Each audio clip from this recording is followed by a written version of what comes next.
Hey everyone, welcome to the Honey Flow Talk Show. This is DJ Honey Flow out of Toronto, Canada. Welcome YouTube and Facebook as well. For all you guys that are watching off of YouTube and Facebook, we are live on twitch.tv/ DJ Honey Flow as well.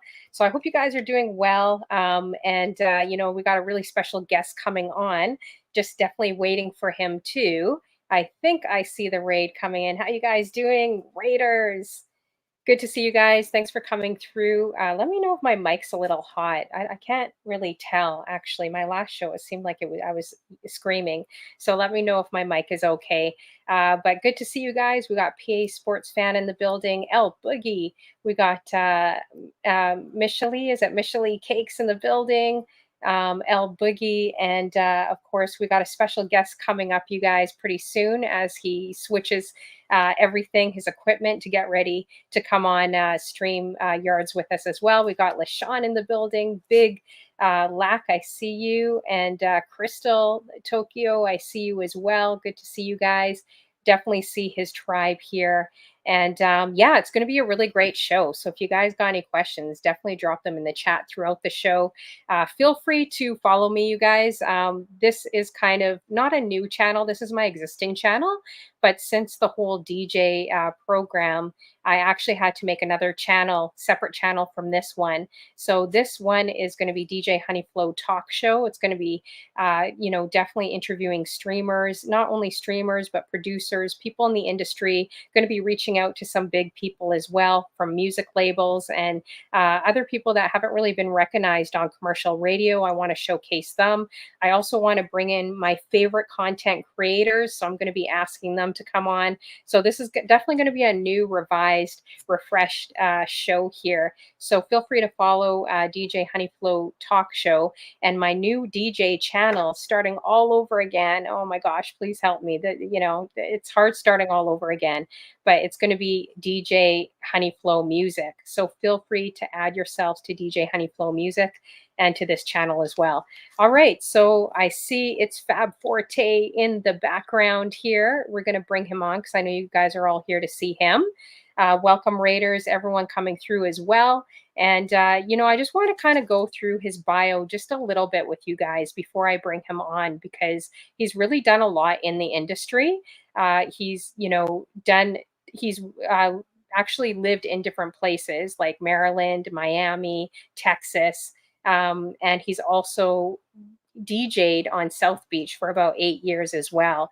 Uh, the thing that I found interesting about him is he was recruited to be a DJ on 106 M Park. So for all you guys that remember that show, it was the Latin version of 106 M Park, which I always used to watch that show growing up. So it's pretty amazing that he was DJing on there.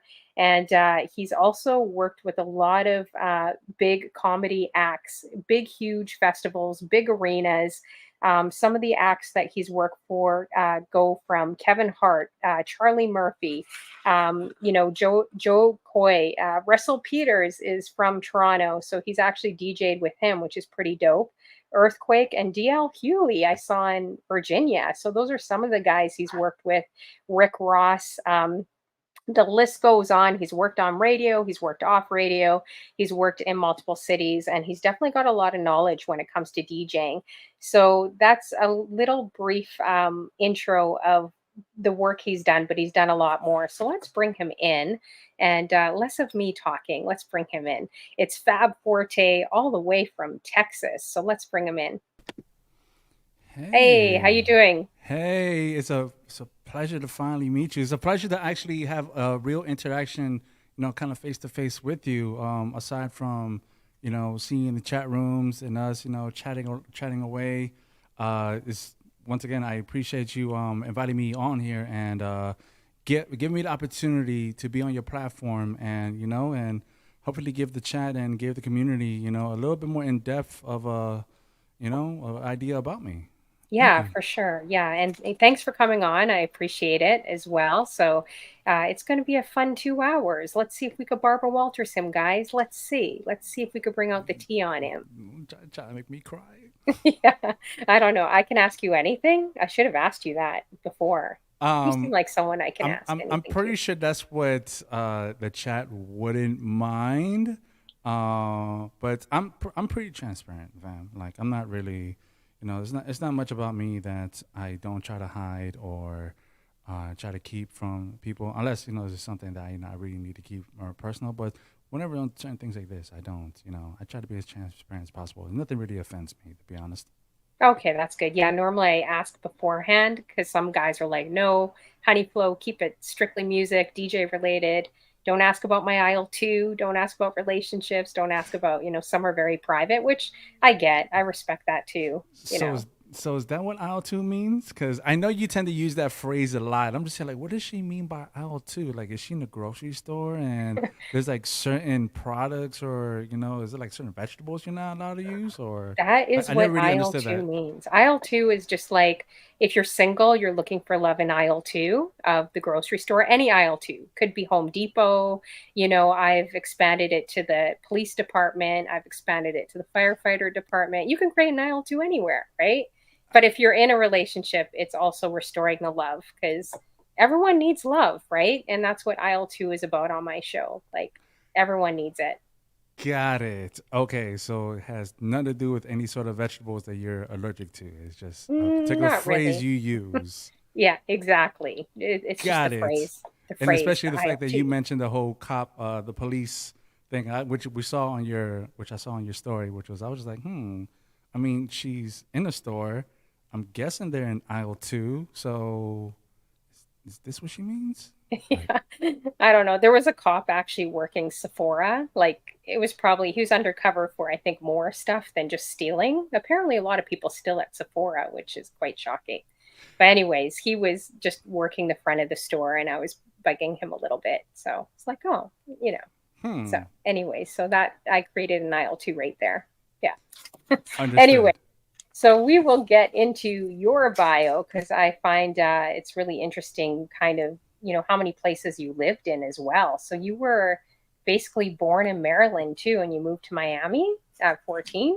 Yes. Born and raised in, well, I was born, yes, born and raised majority of my life in Silver Spring, Maryland, which is pretty much right close to Washington, D.C. It's probably like minutes away from Washington, D.C. For those that, whenever I announce it, that I come from the DMV, a lot of people tend to think the DMV is like, oh, he was born in the driver's motors vehicles department, but that's not, Department of Motors and Vehicles, in which that's not what it is. It's really more so the DC, Maryland, and Virginia area, which is pretty much a tri-state. But I grew up more close to, well, I grew up in Maryland, but I grew up a little bit more closer to Washington, D.C., due to the fact that it was pretty much like 15 minutes down the road, maybe 10 minutes, depending on the traffic. And I remember as a kid, always going back and forth into Washington, D.C., because I had family members that lived there, and my parents were usually work in Washington, D.C. So it was very tight knit in the area where I used to live in. Okay, so then, like, how was the adjustment when you moved to Miami? Because you were probably what in grade 7 or 8, like 14. I was just leaving. I just graduated middle school, which was which was a bit disheartening. Not disheartening that I graduated middle school. Just disheartening at the fact that I grew up in a place where I made friends that I thought I was going to go to high school with, and then all of a sudden, my parents hit me with the news that like, hey, we made the decision that we're going to go ahead and move to Miami, and I'm just here like, oh, so.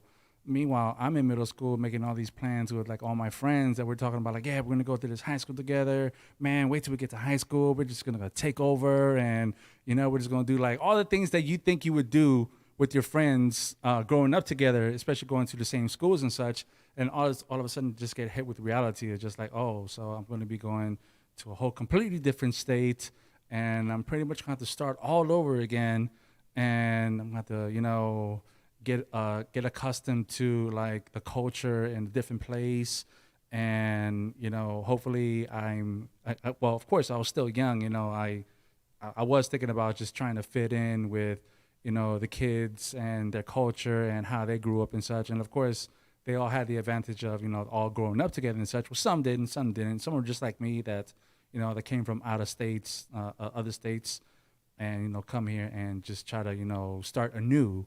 Um, but yeah, I mean, it wasn't too hard of an adjustment. The beautiful part was of the entire thing was I no longer had to deal with snow, which was good. Oh yeah, that's huge. Yeah. In terms of climate, that was wonderful. Like I remember the last winter that we had in when we were living in the DMV. I remember my father blatantly just saying, he's just like, you know what? I just had it with this damn snow. We're just gonna go ahead and I'm gonna make something happen. And then when I saw that he had to not necessarily disappear, but he had to go, he kind of left for a couple months. He went down to Miami just to kind of, set up for us. And when I kind of noticed that he was doing that, I kind of started, attending the idea of just like, you know what? He's in Miami. He's working down there. I think he's trying to make something happen. I'm over here thinking he's just trying to make extra money, but in our reality, he was just trying to set up, a nice little nest for us so we can go ahead and make that move. But when we made that move, um, yeah, I mean, that was pretty much official. And like I said, one of the best things about it was just like, okay, I no longer got to deal with snow, no longer got to deal with, wearing layers and layers of clothing and just, you're from Toronto. I know how it Yeah. is. So Yeah. you feel my pain. If somebody were to tell you, if somebody told you at that age, hey honey, guess what? We're moving to Miami. How would you feel? Yeah, it would be hard, especially if you have friends and, you're used to the 4 seasons. But hey, at this age, I'd be game to go somewhere warmer, right? So Right, I'm okay with that now. But right. at that age, no, I think it would be definitely be hard. And you got to have Christmas. You got to have the 4 seasons, right? Like I don't know. I can't have Christmas with no snow. Like I what kind mean, of Christmas is that? you'll adjust to decorating palm trees. I mean, it's different, but you'll get used to it. I mean, it's kind of the same thing. You have what is it? Artificial snow, that you'll make, No. and but Do you the ever wonderful. see any gators or bats or any like tropical big huge bugs like this big like Oh, coming and at you? at first, yes. So here's the thing. Here's a funny. It's a myth, but I kind of believe it. Where it's just like if you're not from Florida, right? If you're not from an area where you're pretty much adapted to, or the bugs or the life out there is adapted to, you're pretty much fresh meat, right? To like Mhm. all the bugs or to the mosquitoes and such. But after living there for a few amount of years, they kind of just like, you know what, this guy's from around here. We kind of get tired of him. Let's look for like a New Yorker or something, or let's look for somebody from Toronto, like even better, because we heard their blood's the best, because ain't nobody That's touched that true. over there. I feel like you have like that Miami vibe. Like is there actually I'm not too familiar. I know there's a lot of Cubans and your background is El Salvadorian, right? Yes, Okay, yes. so is there a lot of El Salvadorians? And I don't know if it's a stupid question, but I actually really No, legit don't know in no. Florida. I'm I see I'm mostly Cuban. no. I'm glad you asked this question. So the majority of my community does know that I'm Salvadorian. As a matter of fact, last week I held a raid train. I held my first ever raid train. For anybody that doesn't know, each and every Wednesday I have this one themed uh, Latin show that I call Latin Quarters. Um, long short story is that I made it into a raid train.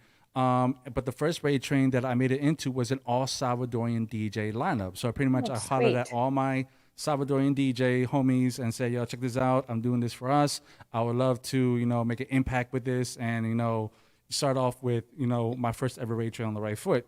So I've been asked plenty of times, like, "Hey, look, like you're kind of different from like all these other Salvadorians that we're kind of used to," and me being a product of my environment from Miami is pretty much one of the key reasons for that. Now, it doesn't really mean that I didn't necessarily, I don't, I'm not aware of my heritage.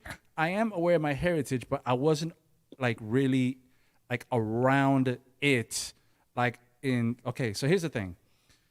If I were to move to Los Angeles, the Salvadoran community up there, it flourishes. If I would have stayed in the DMV area, the Salvadoran community over there flourishes. Unfortunately, it does not flourish in the Florida area, in the Miami area. Of course, you Hmm. would think when you think of Miami, you would think Cubans, uh, Caribbean folk like Jamaicans, For sure. Haitians. It's It's huge it's out it's there. it's a melting pot of cultures.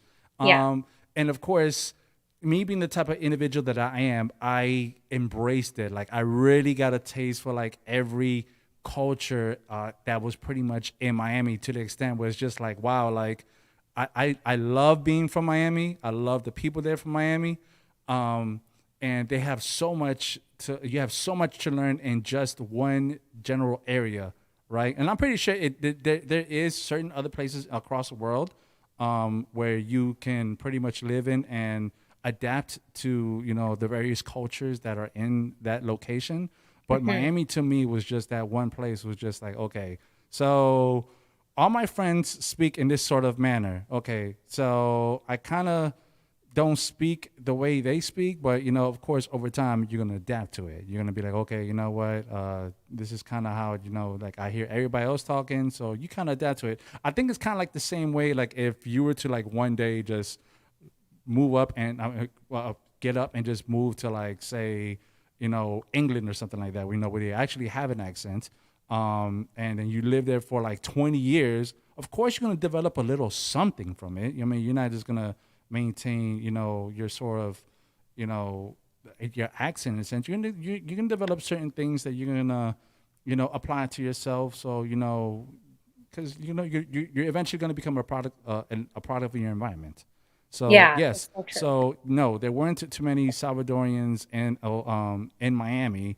So of course, I adapted with other Latin American countries and became befriended a whole lot of people from other different cultures, and pretty much that's kind of how Did I people came. ever think you were Puerto Rican? I feel like you could kind of I pass for Puerto Rican, get that a lot.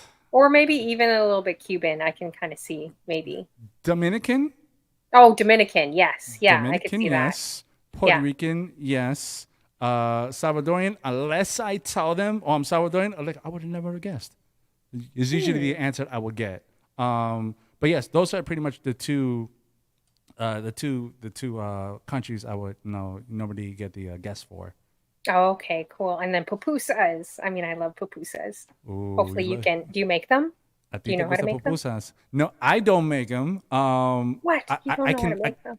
I can definitely. I mean, I bet I, your mom does. Your oh, family my probably mom. does. Oh my goodness, that's of course my mom makes like the best pupusas. Anybody who knows that Oh, there's a love particular pupusas. dish that their mom makes, they know that that's the best way to have it, right? Because moms tend to add this one ingredient into the mix that that sometimes I don't have, when I do it for myself, uh, is love.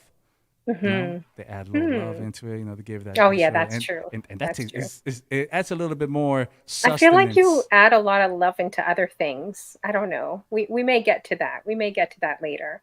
I feel like you definitely add love into different things. We'll get to that. Fine. We'll get to that, ladies. We'll get to that. Don't worry. I got the tea for you guys. Latina, what country are you from? I'm not sure. And Cali girl, list where you guys are from. I'm curious what your ethnicities are as well.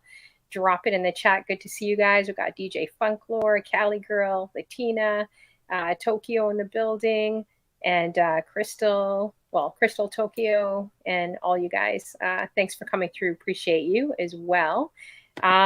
So okay, so that's interesting. Yeah, definitely growing up, and I'm sure that affected your musical influence, like living in Miami.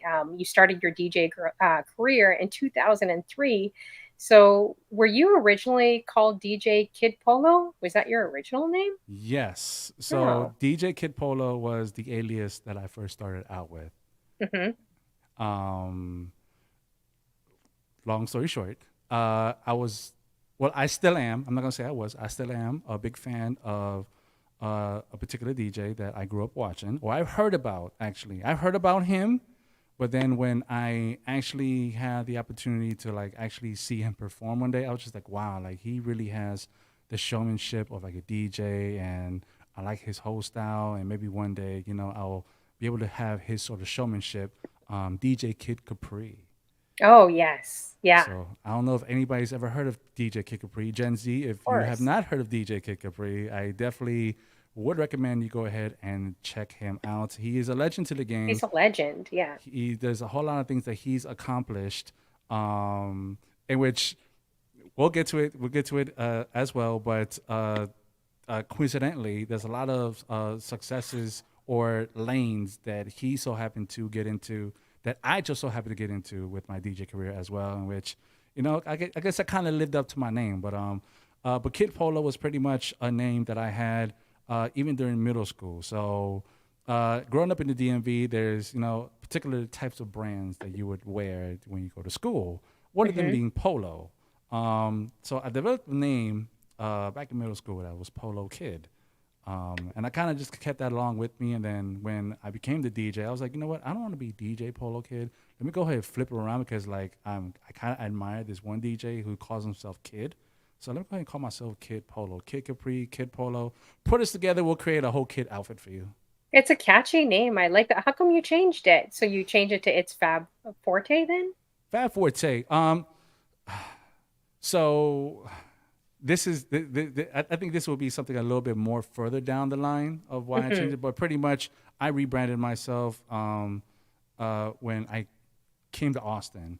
I rebranded myself, and uh, I just I just feel that this name is a little bit more closer to home to me rather than Kid Polo because the name Fab Forte is very synonymous to my real name. Hmm. The last name Forte is very close to my real name, and of course, Fab is pretty much my real name. So like Is your real whenever name like Fabio or something? Fabricio. Did you have like long curls back in the day? They didn't call you Fabio? Fabricio. I like that name, Fabricio. It No, I sounds did not. Italiano, actually. Italian. Fabrizio. No, It I did not does. have the long blonde hair and Okay. The be long in all curly those. hair. Was it long curly hair? I thought it was Yeah, long curly hair. Maybe okay. like having it shaved on the sides and had like, kind of the long mullet things. No, you never had that? Never had a mullet. Okay. I was not allowed to have a fade up until middle school. Believe it or not. Oh, wow. And if we're talking about here, the story to that is so growing up, being a young little snot nose, I kind of had big ears growing up. And one thing that my mom was always cognizant about, which is like, you know what, I kind of see that he kind of has some big ears. So let me go ahead and try to hide them, right? So what would she Your do? own mom said you had big ears? My mom knew this, but of course, mom's not going to say like, my kid got big ears. So Can I we just want the see world to know. can we see them? I feel like you're high. Let's No, I see. mean, of course, Let's see. now, I mean, of course, I kind of grew into them. Like, like Oh, they're you not grew like, into it. like, Oh, you guys, we gotta remove the banner, guys. The ears are so big that we gotta remove this banner. Let's see. you, You don't have big ears. I can't believe your mom said you you, have big ears. you go ahead and minimize the tab. You're still gonna see my ears on the next tab. Okay. No, I mean, of course, she never said it because you're not really going to blatantly say, like, hey, my son has this sort of like, not necessarily deformity, but it was just something that I just had growing up. But the Yeah. way to hide it was she would always cut my hair. But whenever she cut my hair, it would always be in the form of like a fro, kind of like a fro. Hmm. My hair is naturally curly, but of course, over the years, I always kept it short, so it's kind of like nice and short and Caesar like. But I remember one day one of my eldest brothers thought it would have been cool for me to go back to school because I remember this. It was like during the summertime, we were about to go back to school, and he was just like, "Yo, come with me. I'm gonna take you to the barber shop." And I was probably like about like maybe 7 years old. He takes me to the barber shop, tells the barber, "Hey, hook him up with a skin fade." Now, if you know what a skin fade is pretty much It's a right down to fade. the skin. Pretty much. Hmm. So I get the skin fade, and then all of a sudden, you just see my ears go from here to here. Like you already know Oh what I'm man. talking about. Like I look like a car going down the street with both doors open. Like that type of just like the way it was sticking out, right? Oh man. So I remember getting home, and the first thing my mom does is chastise my brother because she's just like, "What the hell are you doing? Look at him! Look at him!" Like, don't Aw. you see? Like, it's just sticking out. Like, now, now the people are gonna make fun of him. Kids are gonna make fun of him, and I'm just here like, I like the fade, but but of course, when I went to school, and of course in due time, and you know how ruthless kids are, especially at a young Hmm. age, they just tend to bully you and such. I did go through some bullying because of my ears.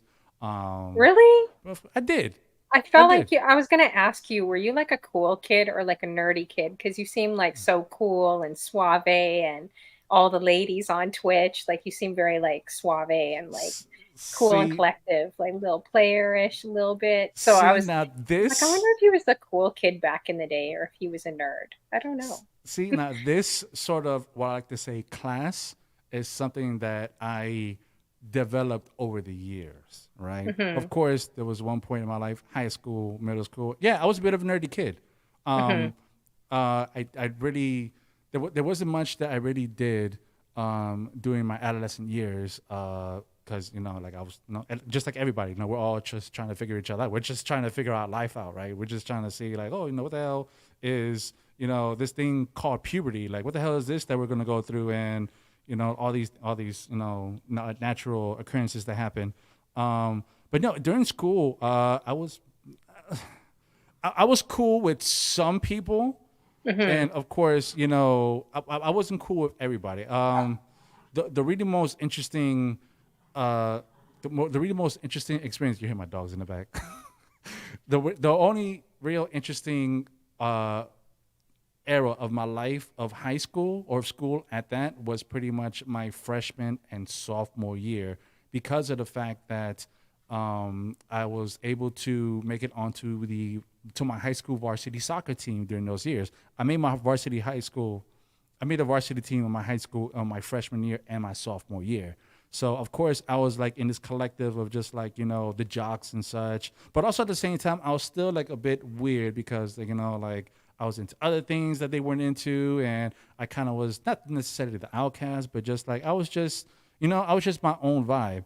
Um, but really, when that this demeanor that you say that that you see, it's kind of something that I just developed over the years. Of course, just attaining confidence and being around certain individuals, especially my best friend, like me and my best friend of like 20 plus years. Like I'm glad that we found each other because I'm an extrovert. Like I'm an extrovert to the T. Well, ambivert, uh, but you know how they say that it takes an extrovert to bring out an introvert. So it Yes, so for happened to, sure. so he just so happens to be my extrovert that said, "Hey, I want to be your friend. Let's go into the world." I'm just like, okay. Oh, So nice. being Yeah. around him, I attained a whole lot of confidence. Like he'd be like, okay, you know what, we're gonna go talk to these girls, Hmm. and of course all that other stuff just kind of just fell into place, and it's really And you have just to have confidence if you're a DJ. Like, I don't know any DJ that has zero confidence, right? If you're in front of crowds or stages. The thing that surprises me is a lot of DJs on Twitch I've interviewed have been introverts. So that's shocking to me because I would just assume they're extroverted when they go out, right? Like, and I want to say that in a surprised me. sense that's because of like there's some DJs that kind of become monks with their craft, which is not a Hmm. bad thing, right? Like, you see like these, I want to say turntablists, sort of saying, but just like there's a lot of DJs that really, you know, kind of take, I forgot how you really say the word. I want to say monastery discipline. I really don't know how to pronounce words. I know I'm pretty much killing it. But pretty much they become monks to their craft. So of course they would slave days just staying in a room and just practicing their cards Yeah, you're and right. Just doing all practicing. these routines and you Yeah. know it's you kind of, and if you become one of those DJs, you're gonna kind of just like not be completely well rounded in other sort of factors, right? I'll give you another perspective. Like how in the rap game, there's battle rappers. There's rappers that would just like freestyle off the top of the head, and just like just give you punchline after punchline after punchline. But then if you were to ask them to make a record, they'd be like, oh, how do you do that? I'm just so used to just battle rapping and just dropping, hitting people with punchlines and smart quicks and all this other stuff that they never really get a chance to like develop on other aspects of making music, which is learning a chorus and learning bars and putting out a record and things of that nature. So that apply that to being a DJ as well. There's some DJs that just they spend a whole amount of time with just um, you know you know just freshening up on their cuts and this and that they kind of lose sight of like the other aspects of what it That is to makes be a sense. DJ, like Yeah, being for you sure. know outgoing and party Emceeing, rocking and hosting, being having good exactly mic presence, yeah, exactly. interacting with the crowd, yeah. So, you're right. But your experience is very like versatile. I'm gonna go back to like when you first started 2003. What inspired you to just say, "Hey, I want to start DJing and get into it?"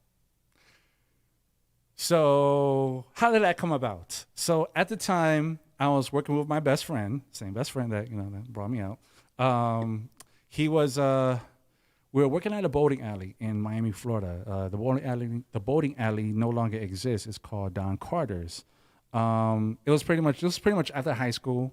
3 years after high school, I'm still trying out jobs and trying out different careers and such, and just trying to get into things.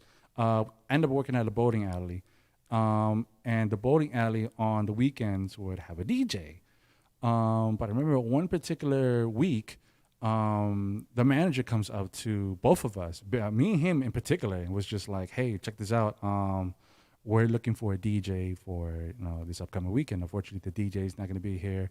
We can't reach out to anybody. Or, they don't know anybody to reach out to. So they just said, "Hey, would one of y'all like to give this a try?" And I jumped up and I was just like, "Okay, I'll give it a try. So what do I need to do?" So I was already familiar with their setup that they had. They pretty much had like like the Gemini jog wheel with where you had to like insert the CD. So we were at the CD era, thankfully, right? Like So CDJs, I no, guess not for CDJs. CDJs. This is Oh, before CDJs. This is when hmm, CDJs were just still CD jog wheels. Now, if you don't know what a jog wheel is, the jog wheel is the top of the CDJ where you run your hand back and forth, and it will kind of give you like the turntable motion. But these jog wheels are like very small. They're like little wheels, and pretty much you kind of had to like imagine a rotary phone, and you just pretty much just have to spin the rotary phone to get to a number. Well, pretty much this is kind of like the same way how it worked with the CD player, where it was just a jog wheel, where you pretty much just move the jog wheel in a circular motion, and either that would speed up the song or slow down the song. They didn't have the technology yet to have a CDJ where you can actually scratch it like you would an actual turntable, which was a bit challenging because like growing up, I always thought like if you're gonna be a DJ, you need records. And well, during my time, you needed records, you needed needles, you needed all this sort of equipment in order to to perform. But of course, this venue didn't have the professional equipment. They just had whatever they had, whatever the DJ was utilizing. So we went ahead and just used that. So I remember going home, and this was like on a Tuesday, I want to say. And then all of a sudden, I go home, and for that entire week, I remember just going on WinMX, Napster, LimeWire, oh and my all these gosh. other LimeWire. services, Yeah, and just started downloading music. I must have the burnt up like MySpace days. this was before the MySpace stage. Oh, This was okay. still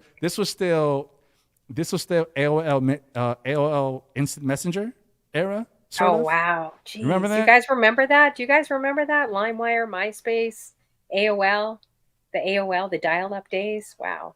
It's crazy. Those sort of days. So of course I acquired all my music, and then the day came, and the cool thing about it was that I necessarily didn't have to DJ in the sense of like I had to blend one record into the other, which is of course something I didn't even know how to do yet. I just knew that okay, you know what? There's these records that are hot right now that people love to listen to, so I made sure I had them in my artillery, and then whenever when I went to the venue, I just played whatever records that I thought they were just pretty cool, or they kind of sounded the same and they had the same. I didn't know what BPMs were at the time, so I just said, you know what, this kind of has like the same, duh, duh, dun, dun, as this record, so I'm just gonna go ahead and just press this as soon as this is done, and things should just go ahead and work out. So yeah, after my first night, from there on in, they kept on asking me. They only came to me whenever they needed a DJ because the DJs were not too many, especially in my area at that time. So they just kept asking me like, "Hey, look, we need another DJ for this weekend. Are you available?" I'm like, "Okay, cool. Like, I'll go ahead and Nice. do it." And then of course that branched out to me meeting people because there will be some DJs that will come by the bowling alley and just be like, "Oh, look, they have a DJ here. Like, oh, what's your name? This and that. Oh, my name is well, just say my name is Fab. At the time, but I didn't have like a DJ alias. Um, and of course, I would network with DJs, and then all of a sudden, they would just befriend me and just tell me, "Oh, you should come by this party and this and that." And then all of a sudden, I go from DJing at this bowling alley to like now being a part of this production company where they have like all these DJs and they start throwing their own house parties and teenage events.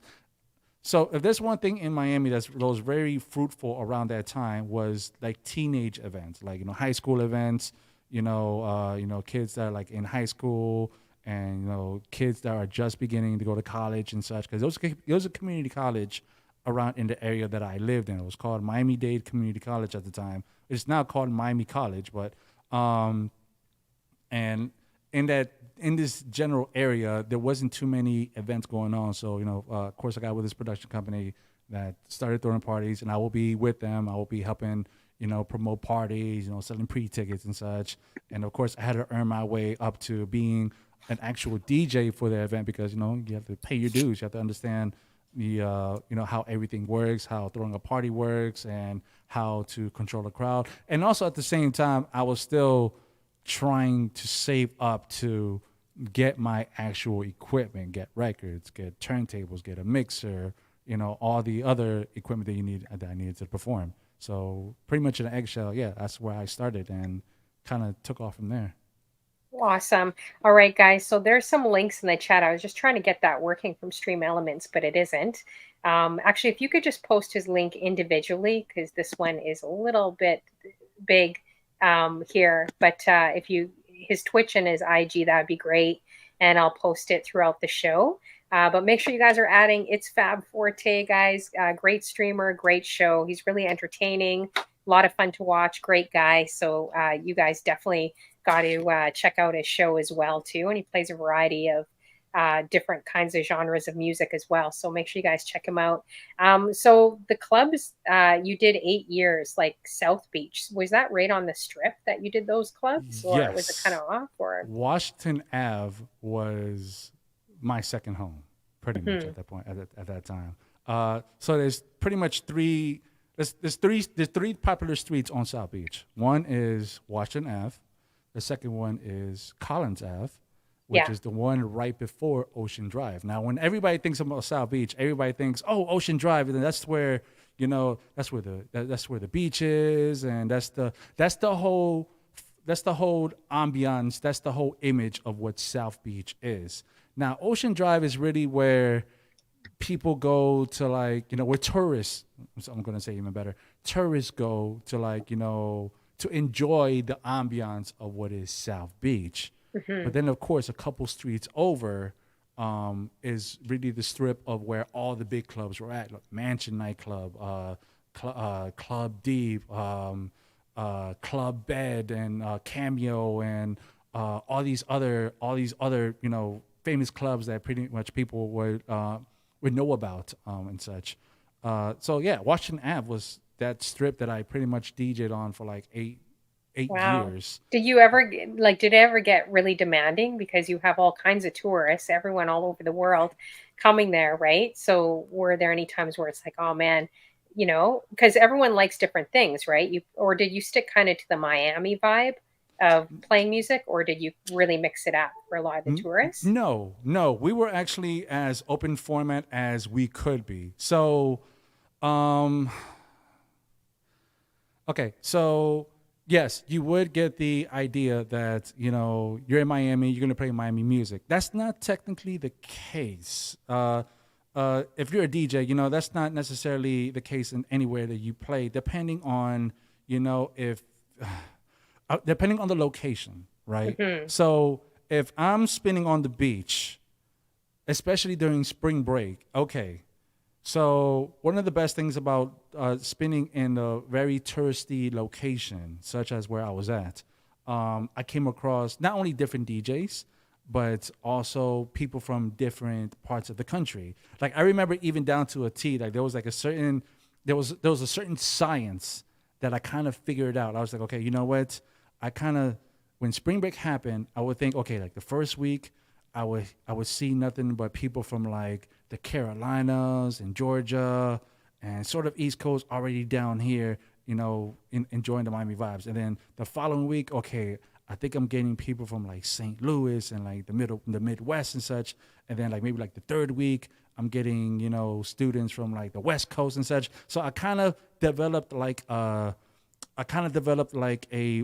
theory of like the people that will be coming down to South Beach and and of course enjoying their spring break. And whenever they come down, they will usually make requests. Now, to those DJs that are kind of against requests, they kind of benefit you if you utilize them the correct way. So let's say if I get somebody from well, actually, it was somebody from Toronto that came down one time. This was like back in 2006 or 2007 or somewhere around that time, and they were just like, "Hey, do you have this artist by the name of Drake?" And I'm like, Drake. I'm like, no, I'm not really familiar with him. He's like, oh, he has this one song it's called "I'm So Fly." I die high. I'm just here like, well, I never heard of that song.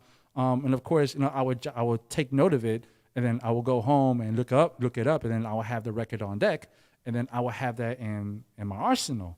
So certain things like that kind of help me out. So whenever I come across somebody who's from a certain state or a certain part of the country, I would already know what is a hot record for them, and I would go ahead and play them. They'll just be like, "Oh shit! Like I'm from. How does he know about this record if he's from down here?" Well, you just got to be a bit Was that cognizant. Latina that requested it? She's from Toronto. Thanks for posting, by the way. Was Yes, that her that came down there and was requesting Drake? Let me know. no, I'm Let me pretty know. sure it was her coming down there telling me to play Backstreet Boys and sit down and shut up. Oh yeah. She would tell you, "Hey, Backstreet Boys, come on." I mean, yeah, they're My legendary. Backstreet Boys are playing. Can you please mute your mic so I can go ahead and listen to my Backstreet Boys? Yeah. Yeah, exactly. Hey, well, you got to play for the ladies too, In I'm which sure you know that. if I could take a quick moment, I just want to go ahead and shout out my mods, of course. Of course, I Yeah, want to for shout sure. out, Definitely. La Uruguaya Latina XO 93, aka Lala. Shouts to Lala, of course. Shouts to Bugs, El Boogie, and of course, shouts to Rage.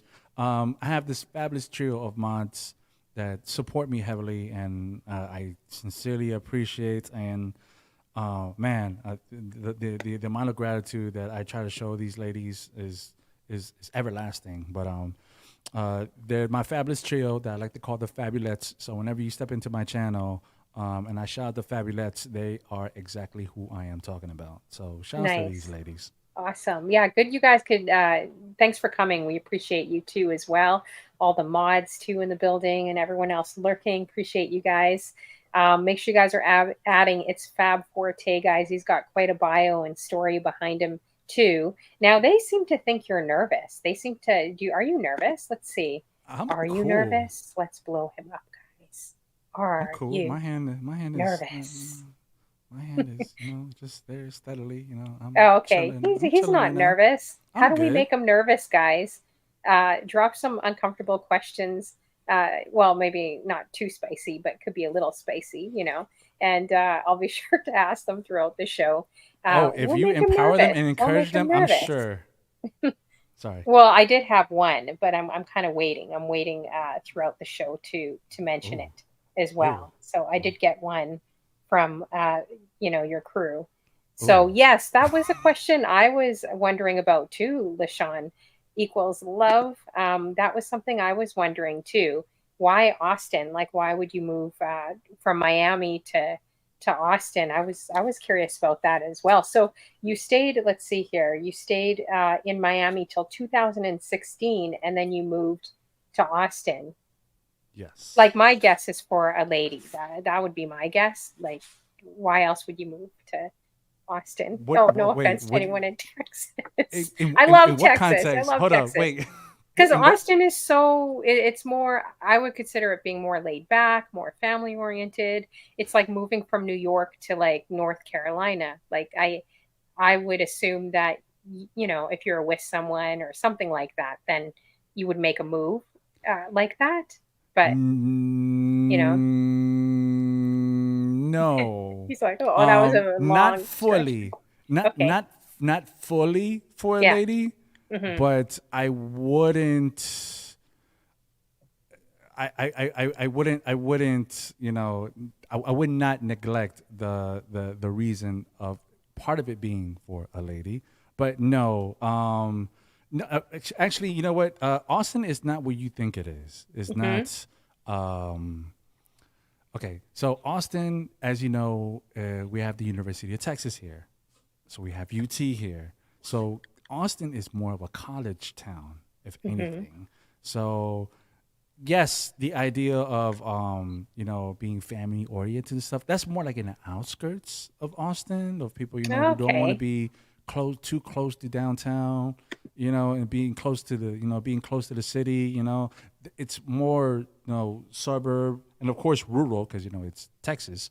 So of course you're gonna come across in like, some farms and ranges and big estates and such, but more closer to downtown, which is where I'm at. I'm like literally 5 minutes away from downtown. Hmm. Um, that it is a little bit more, not necessarily a party city, but it's just a little bit more eventful and active, especially the lifestyle out here in Interesting. Really? Austin. Compared to Yes. Miami?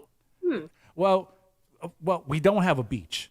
Hmm. I'll say that much. We don't have a nightlife comparable to Miami, especially the nightlife that I grew up in. Because like, there's still some mannerisms that I still keep to myself. I still keep to this day. One of them is being that I don't show up to any club or any event until like maybe like either. Well, okay, so out here in Austin, all clubs close at 2 o'clock. So Hmm. ideally, the best time to get to the club, bar, whatever the case may be, will be between like 11, 12, so you can go ahead and have a good time here. I usually don't get there till like maybe like 1 o'clock. And if Oh, I'm going wow. to an after hour spot, and the after hours start like around 2 o'clock in the morning, I probably won't get there till like 3.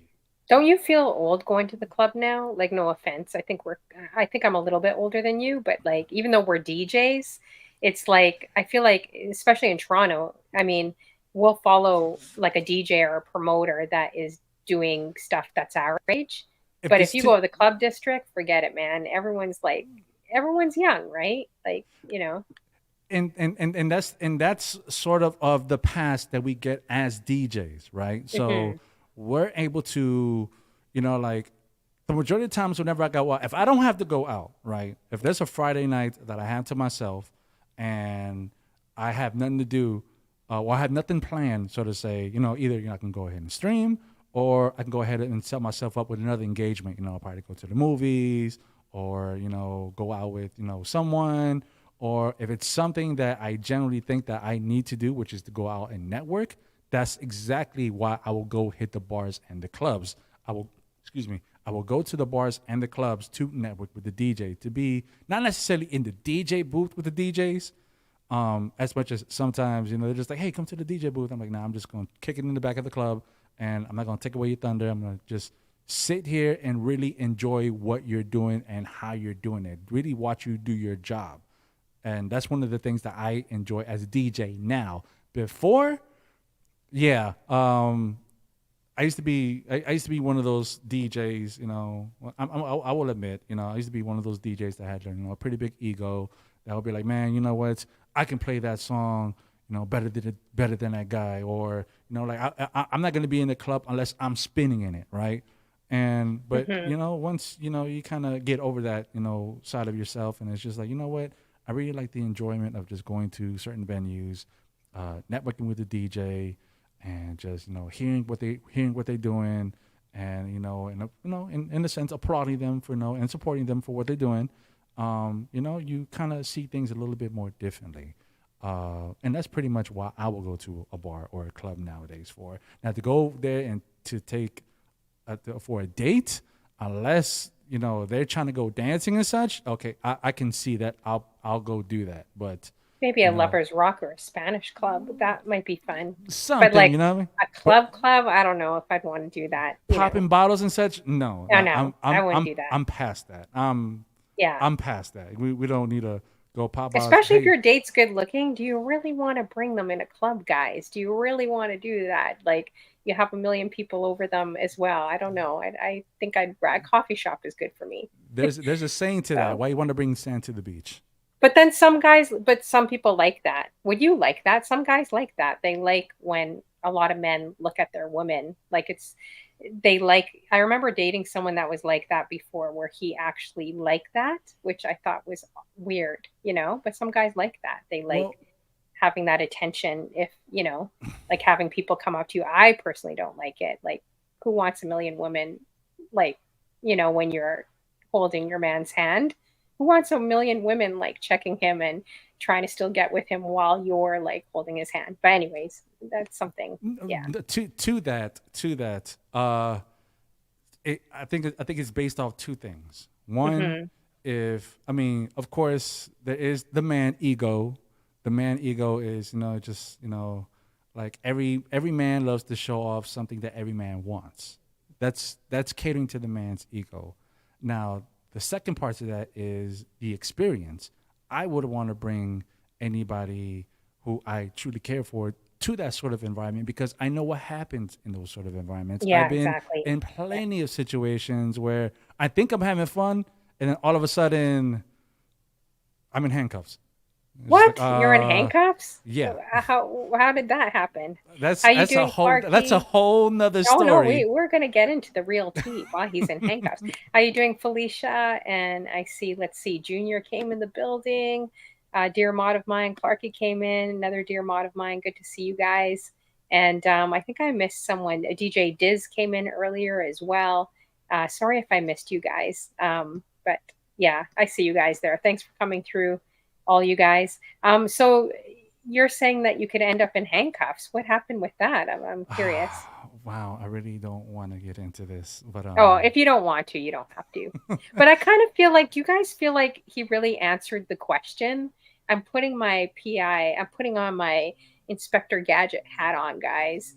Do you guys think you guys think he answered the question moving to Texas? I wasn't really quite oh clear on it. we kind of sidetracked that. But no, the reason I moved to Texas was pretty much because I was telling you that Texas is not what you think it is. Texas Hmm. is this whole other image that what people think Texas is, right? But no, the reason why I moved to Texas was because after I we kind of went from 2003 all the way to 2016, which is like a whole 13 years right there that we kind of skipped.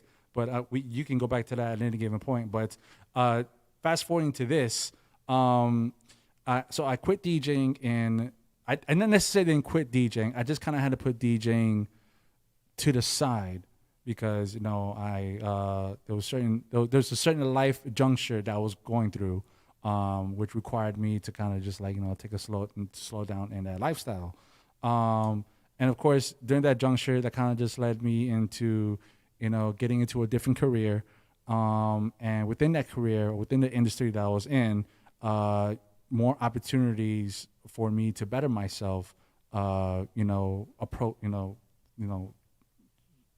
came about, and one of the opportunities was here in Texas, was here in Austin, Texas. So at that time, I was just like, I can go ahead and finally make this juncture, make this move. So I made the move to Austin, Texas. Then I lived here, and pretty much started anew, and pretty much from then until now, I'm still here and just still, I'm just still here. I've never really had the idea of moving back to Miami or moving anywhere else for the time being. But Austin has really grown on me, and Hmm. That's a big It's a really nice move. Like place. I mean, it takes someone with a, a bit of definitely confidence and saying, "Hey, I'm just going to move," or "I'm just going to," that those are huge moves, right? That's why I was so curious. I was going to ask you later on in the show about that too, but I think someone already asked earlier. We do have a few other questions here.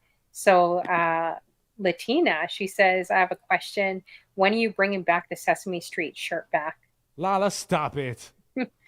What's that? What's up with the Sesame Street? Do you wear Elmo or something? You have This is some the perk of fascination with Elmo or Kermit the this is the Frog? perk of being one of my mods. Is one of Yeah, my mods have been empowered to not only humble me, but to also uh, not make a fool of me, but just they tend to we like have it. We like it on the Honey they Flow tend show. to they tend to enjoy.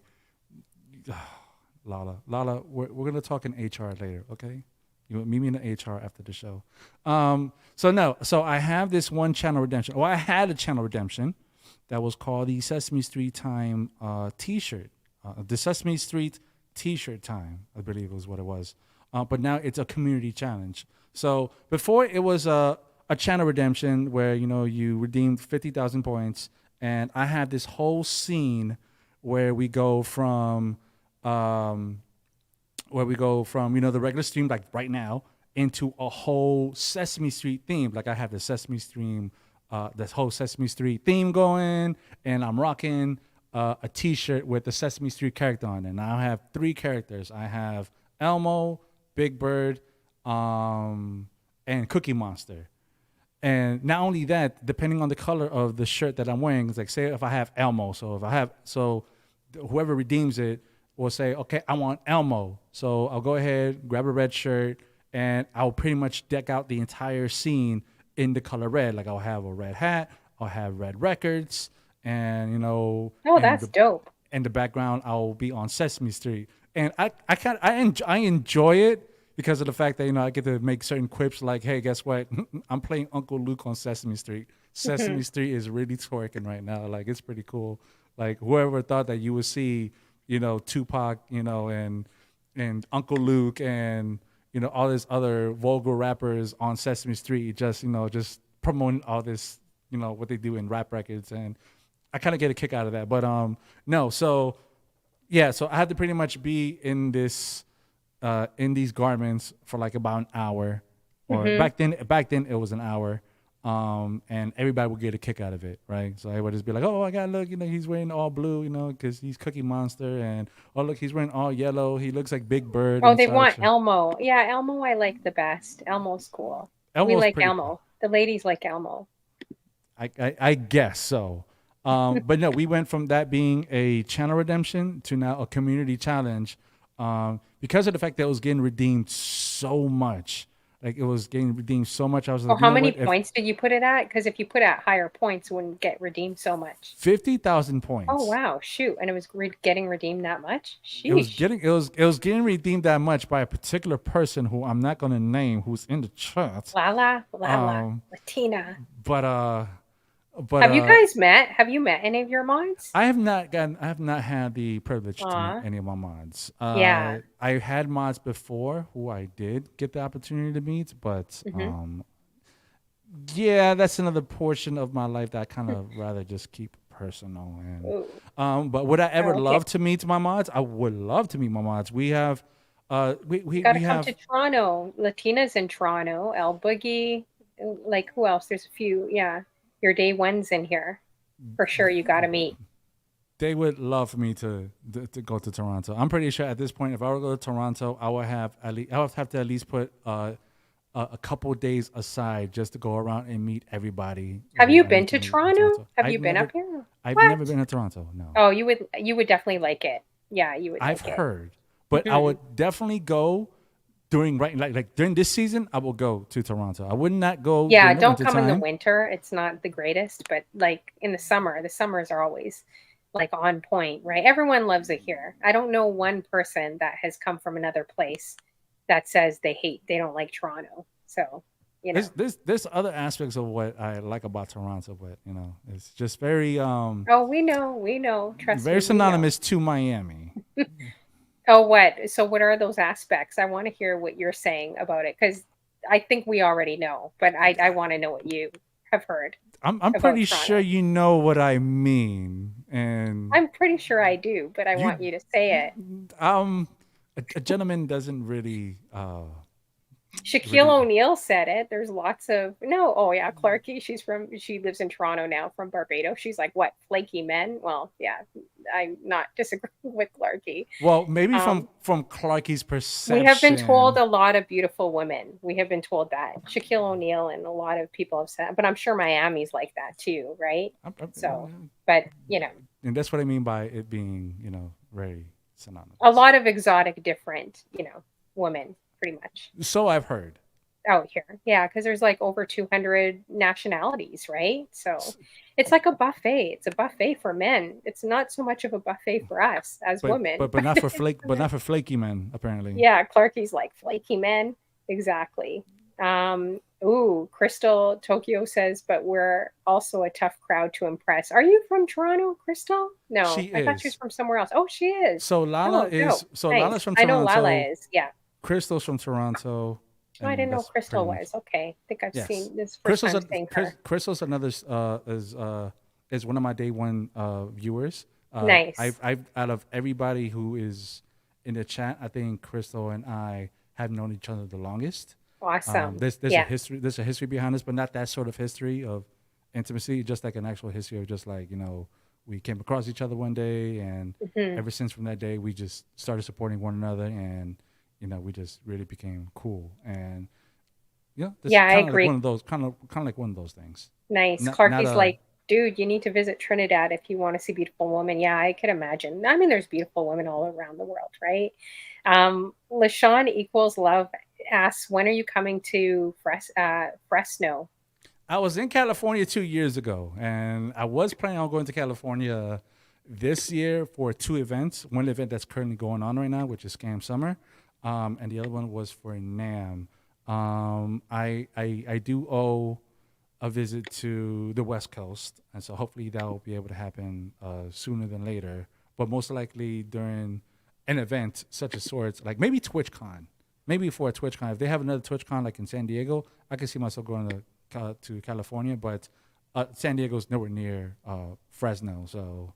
But I have another really important question that the ladies have been dying to know. oh my goodness. I gotta look at another laptop for this, guys. Oh wow. Yeah, because this question came in a lot earlier before my show. They want me to ask you what fragrance you wear because it looks like you smell really good. It would depend on the occasion. I'm one of those guys. So I have a fragrance I wear when I go to my adulting agenda. And by the way, when I say adulting agenda, so whenever you come into my channel, we don't use the W word. The W word meaning WORK. Reason for that, there's a nice little I guess it's sort of a mindset that I like to promote, right? So everybody's a big kid, right? So we all are just here, just living our lives, and hopefully nobody has fallen into the growing up trap. Don't ever grow up, y'all. Growing up is a trap.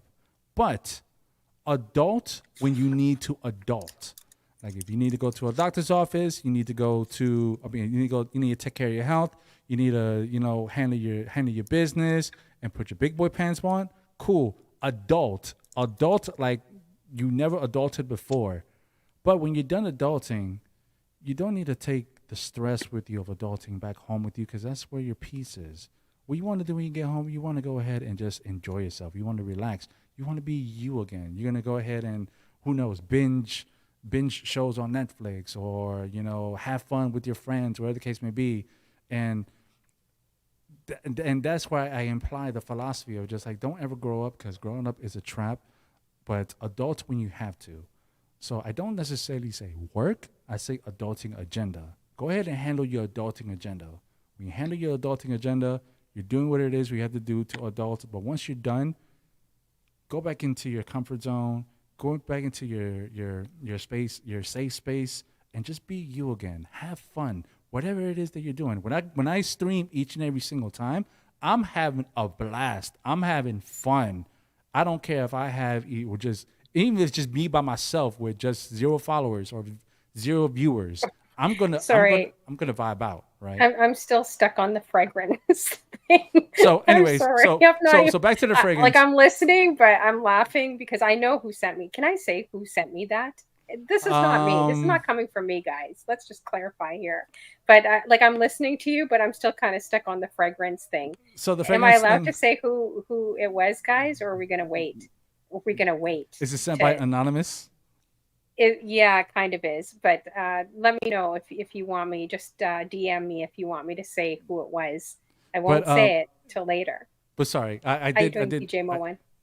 I did get oh shouts to homie DJ Mo1 and myself share a birthday if y'all didn't know that. Oh, sweet. Was that recently? July 7th. Oh, okay, nice. Happy belated birthday. Did you guys do anything? Hopefully you did something, Mo1. Hopefully you did as well for your birthday. I did something. I enjoyed myself. Okay, I tend to enjoy you did doing things with my something. girls. Okay, okay, Um, nice. but yes, I'm sorry, but you did ask, the fragrance, and I kind of got into the whole why I don't say the W word. And no, when I go to my adulting agenda, I wear a particular fragrance. I like to wear my Dolce Gabbana. When I go out and about and just just go, just running errands and such, I have my I have my Polo Black. So in other words, I like to stay smelling good at all times. I'm not one of those individuals that I just can't go out and just smell like musk. Hmm. I have a That's particular good. particular collection of fragrances, if that's really what you want to know. But Well, yeah, but that wasn't a question from me, guys. It was, I got a question earlier, so I know everyone's looking at me now. So, yeah, because I don't normally ask that on my show, but we know who it is. I have their message in my inbox right now. well, at least this person knows that I don't stink. If Yeah, that's what they really want to as long as know. if you're not using what is it, Axe or Old Spice. I don't even know. Old Spice is horrible, man. I remember Jupe, Obsession, and Calhoun Wow. Klein back in the day. Ooh, Jupe. Wow. Oh man, if you pulled out Jupe, that would, oh yeah, that would That definitely be would over. I, That'd I be never over for had me. you. Remember Jupe? It was like in that purple bottle. I used to always grab like one of those cards walking by, like, with the And just take it Armani with you. bottle on it and And just just take it like with me. you Yeah. walk around the When I mall just like with your card and just when like I know it's pretty pathetic. When I was studying, I was like, you know what? This smells so good. So yeah, I would take one of those little, and just cards and and just find you a good looking man. Just ah, be like, it smells excuse me, good. sir, can you come over here quick? Can I just rub this on you? And just like just I just need some arm candy, just somebody Spray to him. smell. Spray him now. I don't even know. I didn't even know men still use cologne. DJ Mo1, do you still use cologne? I don't know. Do married men still use cologne these days or no? He's I, a I, cancer. I And thought if I'm cologne went bougie, out he's in the bougie too. 90s. I He's in the thought, chat saying he's in the chat saying that I have a what feeling is he it? gets I'm like fancy, you fancy massages too, for his fam. beard. Yeah, I have a feeling he gets that, like oil treatments He for his looks beard. well kept.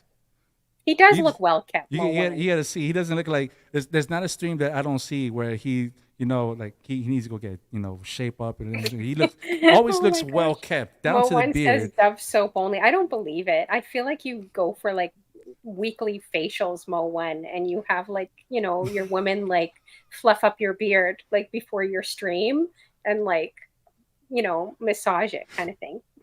What is How it that you you doing, put in your Margulis? beard? I put only fruits and berries. They're like, hold up, wait. Oh, I hate Irish Spring. Please don't say you use Irish Spring. He says he uses Irish Spring. Oh, DJ Mo1 says only use juices and berries for my beard. See, said it even before he even typed it. You see that? But you know what's? Yeah, I know. Now we're harassing Mo1. Poor Mo1. Oh, hi to And Margulis, by the way. Margulis, the Junior too. marvelous Margulis. I see you in the chat. What up, mama? Junior too. He's got very clear skin. You guys. He's half Spanish, half Jamaican, ladies, Wagwan. and single. I just thought I'd put it out there. He's got great skin. So actually, speaking of that, I know this is off topic, but have you guys ever used banana peels? I just got into that because I saw a famous basketball player. I think it's Sergio out here. used to play for the Raptors. He always used to be on Instagram using banana skins. You should try it. Like, your skin feels so moisturized. It feels really good. I heard it just It works actually. yeah, They say it's it the new does. Botox. If you put it next to like a skin blemish or anything of that nature, it'll just kind of just like absorb it Like, because if that's you kind rub of it all over your skin and your neck and leave it on for like 20 minutes and then take it off, like wash it off, your skin definitely feels moisturized. They say it's like the new Botox. Try it, guys. It really actually works. So, anyways, that's a fun fact. it's good for polishing leather shoes. That's Oh, that's I didn't know yeah, that, Clarky. that's And definitely something Clarky I need to used use it, for my told me Clarks. about different fruit skins too, because she's from Barbados. So she talked about different skins that they use for different things too, treatments. But anyways, it's something kind of like a cool fun fact.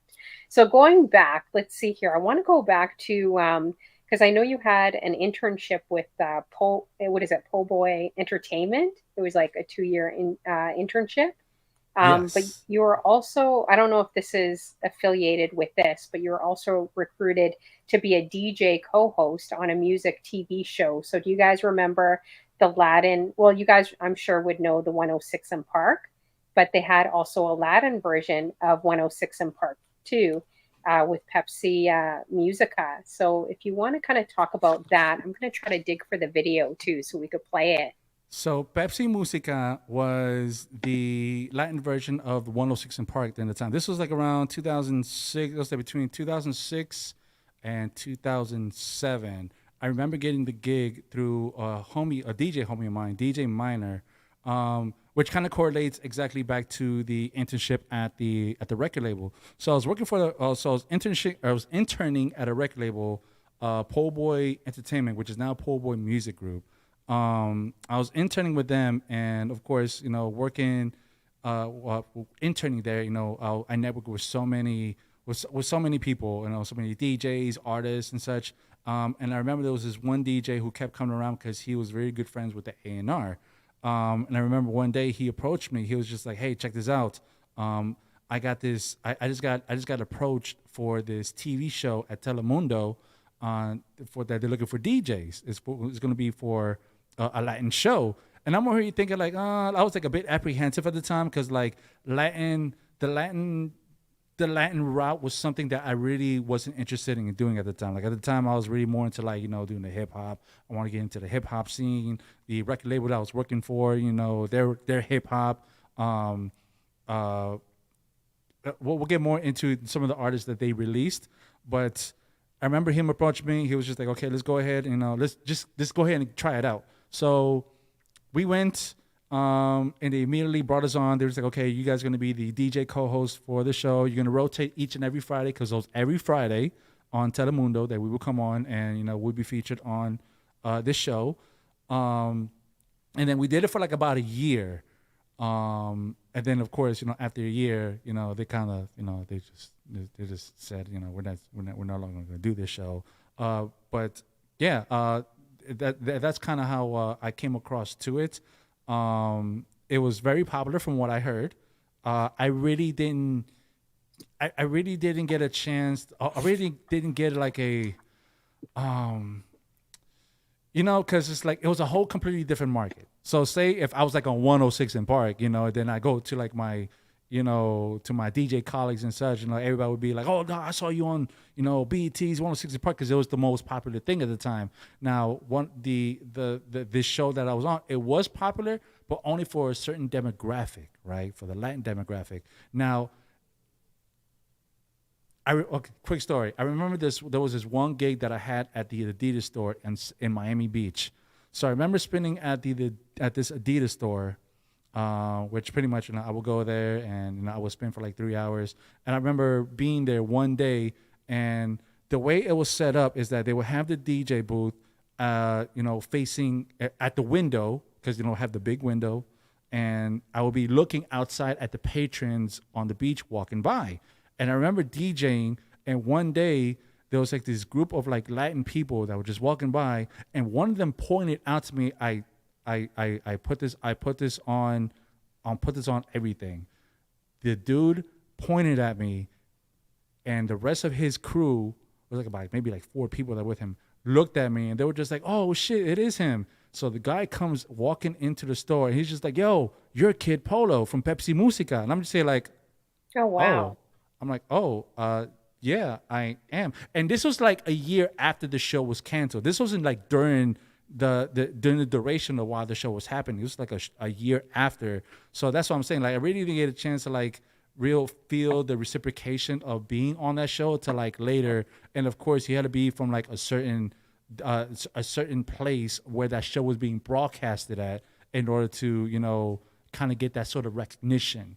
Because I sure as hell didn't get it, like that same day when I left the show. I probably got it from like the people who were there in the crowd in the audience. Or just like, Did oh they yeah, let you play whatever you wanted to play? Like, were no, you free, or was it very specific? no, it was more so it was more so it was more so just us just like playing like the hey guys, yo, this welcome to Pepsi Musica, yo, this Kid Polo, yo, don't go anywhere, we'll be right back with some more videos, da, da, da, da, and that's it.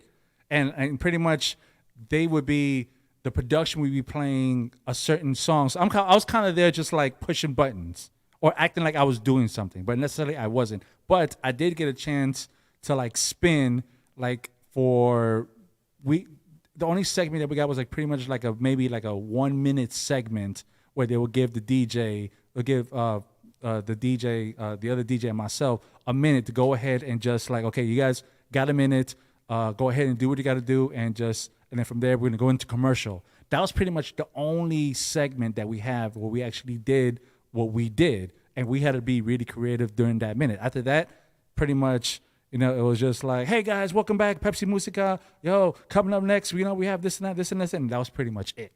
But that's still pretty huge because people go to broadcasting school and all sorts of stuff for years just to get like a little like an opportunity to be on TV or radio, you know what I mean?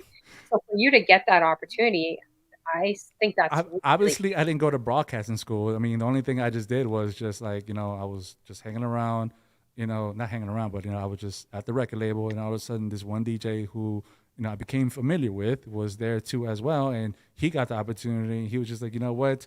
I just met this other kid, who's also working with me at the label. Let me go ahead and ask him. And all of a wow. sudden, it's all about That's networking. crazy. It's all about being around people. And that's what I try to preach to a lot of people. It's just like, yo, Yeah. just you never know who you're gonna rub shoulders with, and who's just gonna be around and just network. Your So network is your true. net worth. And it's the same thing on Twitch too. A lot of big opportunities have happened for people, and you don't even know. People have said that celebrities and bigger people are under like other IDs on Twitch, and we have no hot clue like who even comes to our shows, right? But they could be a lot bigger watching what you do and how you interact. And I've known people that have gone some pretty big opportunities just from streaming on Twitch, which The, is the pretty amazing.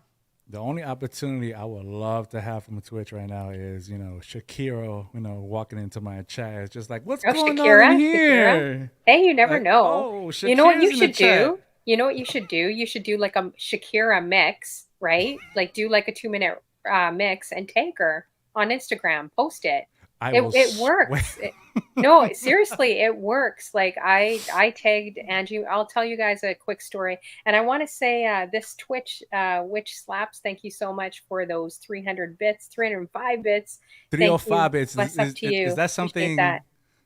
I I feel don't like know that's what something. 305 means. Yeah, I feel like 305 is the 305 area means code in something. Miami. Oh, okay. So when we Where are say you 305, from? how people used to go back and say back in the day, Mr. 305, Mr. Oh, yeah, 305. he got it right away. Yeah, you're from Miami?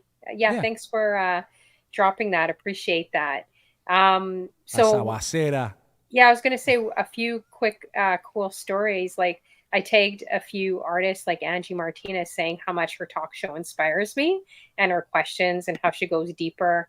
Her and now I'm drawing a blank. Tamron Hall, like in Atlanta. Those are two women that I really love watching and their style.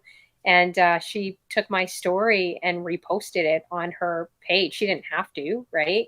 Like on Instagram, and she reposted with my name and everything tagged on it. So that was kind of like Nice. a small victory for me, saying, "Oh, Nice. she's actually checking out my stuff," right? And I know a few soca artists I did that too, and they did the same thing. And so you never know, right? You So never I think know. you should do like, kind of like what you did on Tweak Music Tips. Just do a little short little video mix of her and tag her. That does help nowadays. Yes, it does. That is what we call product placement.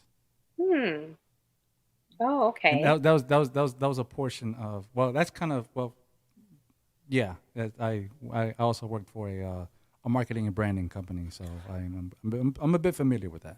Yes, we're going to get into that in one sec too. But I'm going to play this little snippet from 106, the lad in 106 in Park he was on, guys. What year was this, would you say? I want to say this was 2007, Hmm. 2006. No, between 2006 and 2007, because that was the time when that was going on. And that Okay. was also the same time I was still at the label. Nice. So we're going to play two clips. And the person I'm going to tell you that want me to ask you, saying that, what fragrance you wear because you look like you smell good. It's Fab Forte. It was, can you guess who it was, I'm gonna actually? I'm gonna say LaShawn. Really? Why do you say LaShawn? How come you don't Uh, say anyone else? well, What, it you could don't be think it any could be other it could ladies be a think you lot of smell people. No, no, good? okay. I don't. Wow, that sounded so bad. You It could don't be a lot think of any people. other ladies No, think you smell good? I mean Okay, who else in the chat? I want you guys guessing.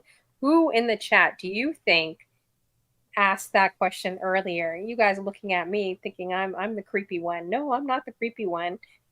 But the question was, ask him what fragrance he wears because he looks like he smells good. and the reason I say LaShawn is because LaShawn tends to DJ be moment. the instigator with certain quips, right? Like certain, I want to say sexual quips, but just like certain slick things. Yeah, She's the they're one that putting it tends to. on me, so it makes it sound like I'm flirting on my own show. Oh, I mean, see, You do you can't see what put I it gotta on deal me, with? ladies. You can't put it on me. I'm slicker than that. So who else do you think it is? Mo one is hilarious. He's like, it wasn't me. So it wasn't you, moment. I was Oh kind of man. hoping it was. Was it Margulis? Was it Lulu? Lulu saying it's not me. Now all the women are coming out. El Boogie. Was it El Boogie? LaShawn. Let's see here. It wasn't her. They're trying to make you blush. Apparently they like making you They blush. have they have this El Boogie says real she's this cracking up. this real Um, knack for making me blush because they know that Clarky's like, I should hope not. Do you blush though? Do you ever get nervous? I You don't seem do. like you do. Do you really? I do, Oh, and my community knows how to do that, and on a very frequent basis. Like they just know that there's certain things that they could just say to me, and then I'm just gonna be like, stop, like Fab, you what are look some so fabulous. things? Stop, like What are something why taking compliments would make you blush? I don't know how to deal with compliments very well. Would this make you blush? Oh What? shoot, my screen is frozen. I'm trying to do something. How come this isn't working? Would this make you blush? No, We can just have you the whole show no, like because I this. could just look at I'd the be camera fine, and not actually. look at I'd the be fine. screen and be like, okay, I see myself in the corner, but I don't need to see myself. I'm not camera shy. That's the thing. Oh, you're not It's, camera shy? I'm Okay, not so we camera can shy. leave you the It's whole more show like so just this. like compliments. Just like I don't really want to, like, I Oh, they know you. Oh, they're saying, oh my gosh, you just did what she said. LaShawn says he does a smile thing and bows his head when he blushes. You just did it. Oh, geez, these women are demanding. Clarky's like, I think we need to. Clarky's like, just remove the cap now. I, Everyone I, wants to see. I Oh just my. think we need an intermission. No, it's okay. No, Crystal is like, which way is the gym? Margulis's mannerisms. Oh man, this can be a fun show, guys. Let's all try to do whatever we can to make him blush. Maybe Oh my let's all do god. that. Let's all make him uncomfortable. Okay, let's play this 106 and Park clip, you guys. I'm gonna just take off this banner here, and because Clarky wants you to take off your hat now. But we will. I'm going to play this clip. Actually, I'll play two clips. I like. He puts coming soon. That's hilarious. Hey, I kind of like the show this way. I could drink my tea and no one has to see me. And I you be like in the this. background. You're just over there in the Yeah, background, just chilling now. yeah, I like it. I like it. You're supposed to be. This I is feel like Tweak you. Music. I feel It's no, all no. It's about not. It's you. not about me. These people aren't here for me. They're here for you. So, But it's your platform. yeah, that's okay. I'm good. I'm hiding. You know why I'm hiding this week, so I'm okay. I like it. I feel like Tweak Music Tips. You know how does he maximizes everyone else. I kind of like it. So, anyways, okay. So let's play this clip, you guys. Let's see if this works. If I can get this working. Oh, shoot. Super fácil. Make sure your questions are good because we are only choosing the best questions. We're actually going to be answering your questions that you guys submitted online. Pepsi Musica. You can check us out every Friday live from 5 to 7. That was good enough. Let me tell you why. Because I'm one of the hottest established DJs in this city of Miami. Actually, you know what? Nobody even has my title. I'm Miami's comedy DJ. If you're gonna have a comedy show in Miami, South Florida, actually in the South, period, and you will have the official comedy DJ, it's not that official. I'm just letting you know. Miami's one and only DJ Kid Polo. Yes, it's the kid. Make sure you follow me, Twitter @DJ Kid Polo. Visit my website, djkidpolo.com. And once again, why am I the best in the South? Ask every comedian that's from the South. They'll tell you who the kid is. We out. Wow. I like that. How old were you there? I like that. That was 2000. I want to say, okay, I was wearing the green. I want to say that was like about maybe 2000, maybe 2010, 2011, somewhere around Wow. there. Because I'm I still know, laughing at your mom talking about your ears. Like now that like I'm still laughing at it because watching that video, you're all like suave and smooth, but now that we know the story about your ears, and how your mom was upset with the short haircut because of your big ears, like now that's all. I'm not saying I can't see it, but I can't really unsee it. You know what I'm saying? that's what happens when you inherit certain genetics and certain attributes tend to stick out more than others. No, it's fine. Like your ears are fine, but I'm just now I can't unsee what your mom said about you, which I find is funny. You know, Thanks, does she Mom. still think you have like big ears, like to No, this she day, or thinks no? I'm just beautiful because that's the way she made me. You know how mothers are. No, Oh man, you're beautiful. You're my beautiful son, and I love you so much. And no matter how much you poke me with your ears every time I hug you, I'm still gonna love you just the same way. You know how it goes. I feel like playing that video again so you guys could just see his ears. But if Oh, you probably missed the jeez. story. You got to catch the replay earlier about his mom thinking he got big ears. I don't think he does, but I Oh mean they my don't stick goodness. out like this. They don't stick out like remember Will Smith? He had kind of the bigger ears, right? And so did Martin Lawrence, Oh and yes, Martin Lawrence. I think it's and kind of cute though because they like stick out like you're gonna fly. Like I don't know. I think so it's I kind fly of cute. now. It's kind Got of cute it. because they look like they're gonna fly away, especially if they do have like So a I'm very very only short cute haircut, because I like look like I'm Martin about to Lawrence. fly. Got Should I it. play this video again, guys, for him? You It's guys your can show see. at this point. She's Oh trying to make it man. seem like it's all about me, but all of a sudden now it's just, oh, you know what? I forgot this is my show now. So you know what? I'm just gonna go ahead and play this video. Yeah, you guys got to catch the replay. Oh, she said, yes, play it. Yeah, well, we already played it. We already played that clip, Clarky. But Clarky that says she video, wouldn't mind seeing you zoomed in, by the way. These women getting aggressive in the chat. Let me tell I don't you. have the zoom in on this She said, scene. we do not Sorry. mind you zoomed in. This is my Oh, wait. as What zoomed did in. I I'm just do gonna do it here? right now. Here you Because I go, usually have Clarky. a scene where I Oh, zoom wait. in. This Oh, isn't you're it. zooming in through the. Oh, How do I okay. do this? Oh, I don't know how to do this very well. See, now you done broke the zoom in.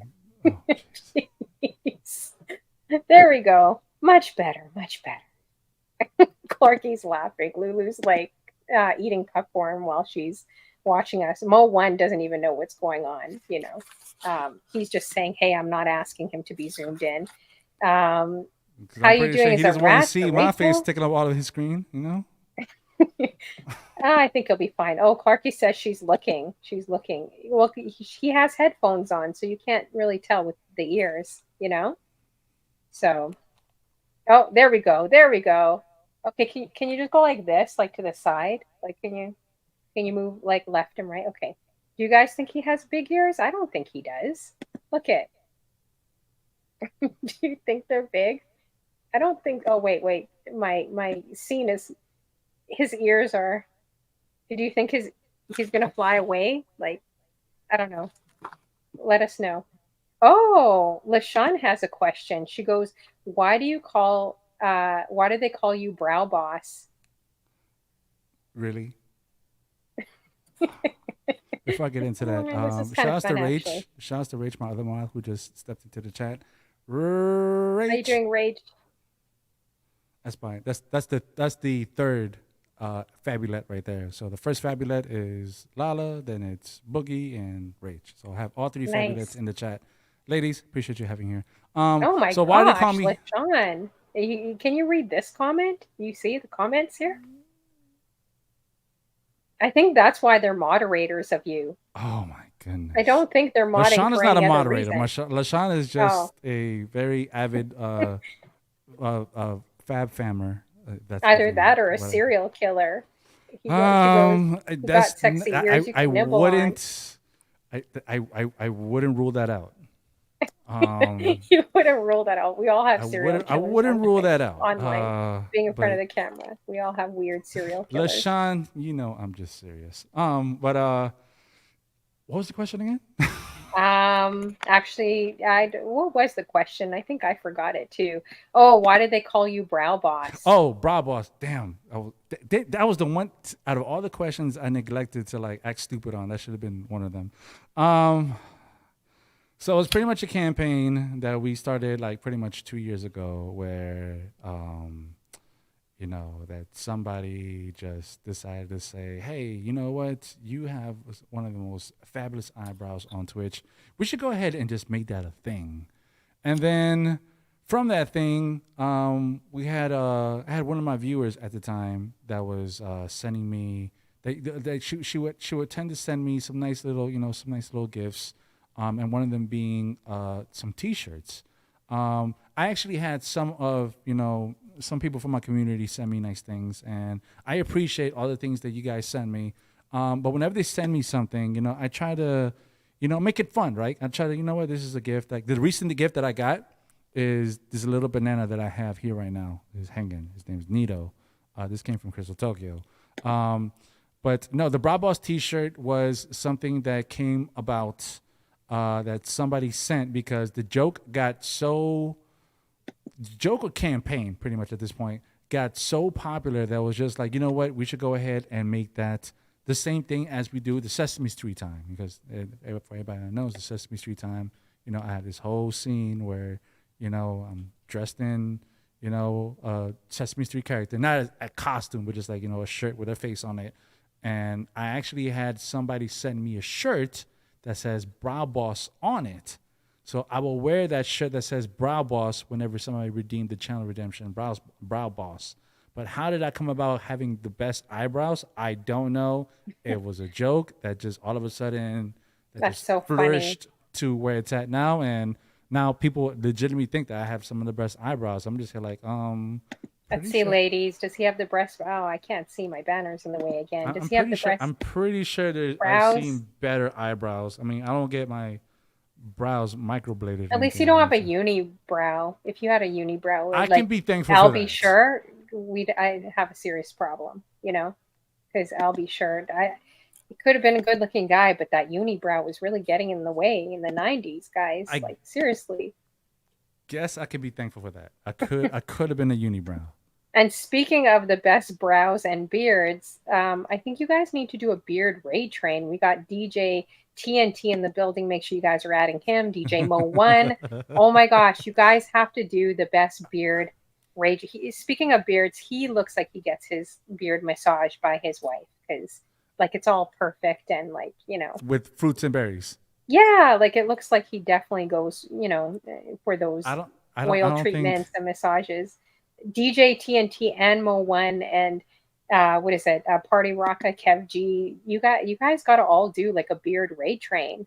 I think that would be fun. You know. Okay, yeah, don't include me in that because I don't necessarily. I mean, I like to keep mine like You've never short had? and Have you had a stubble. longer I beard? have. I didn't like the look of it. Yeah, I mean, not that I didn't like the look. I just think this just looks better on me. Like for until sure. Crystal's like Movember raid train. Yeah, that'd be perfect. I love when guys come out in Movember in Toronto. Like it used to be really cheesy, but they remind me of like men from the 80s, like Beastie Boys. You know, when they have like the cheesy stashes? Like I kind of like it. I don't know. It's I know what you're talking about. a bit weird, but I I kind of can't like have it. that either. I I can't like grow it. that. Oh yeah, Clarky hates facial hair. She's like, yeah, no, that's good. LaShawn, Um, I'm sure you would love to massage my beard to help it grow, but it's not that it needs help to grow. It's just I just rather you just definitely keep got a it. fan club.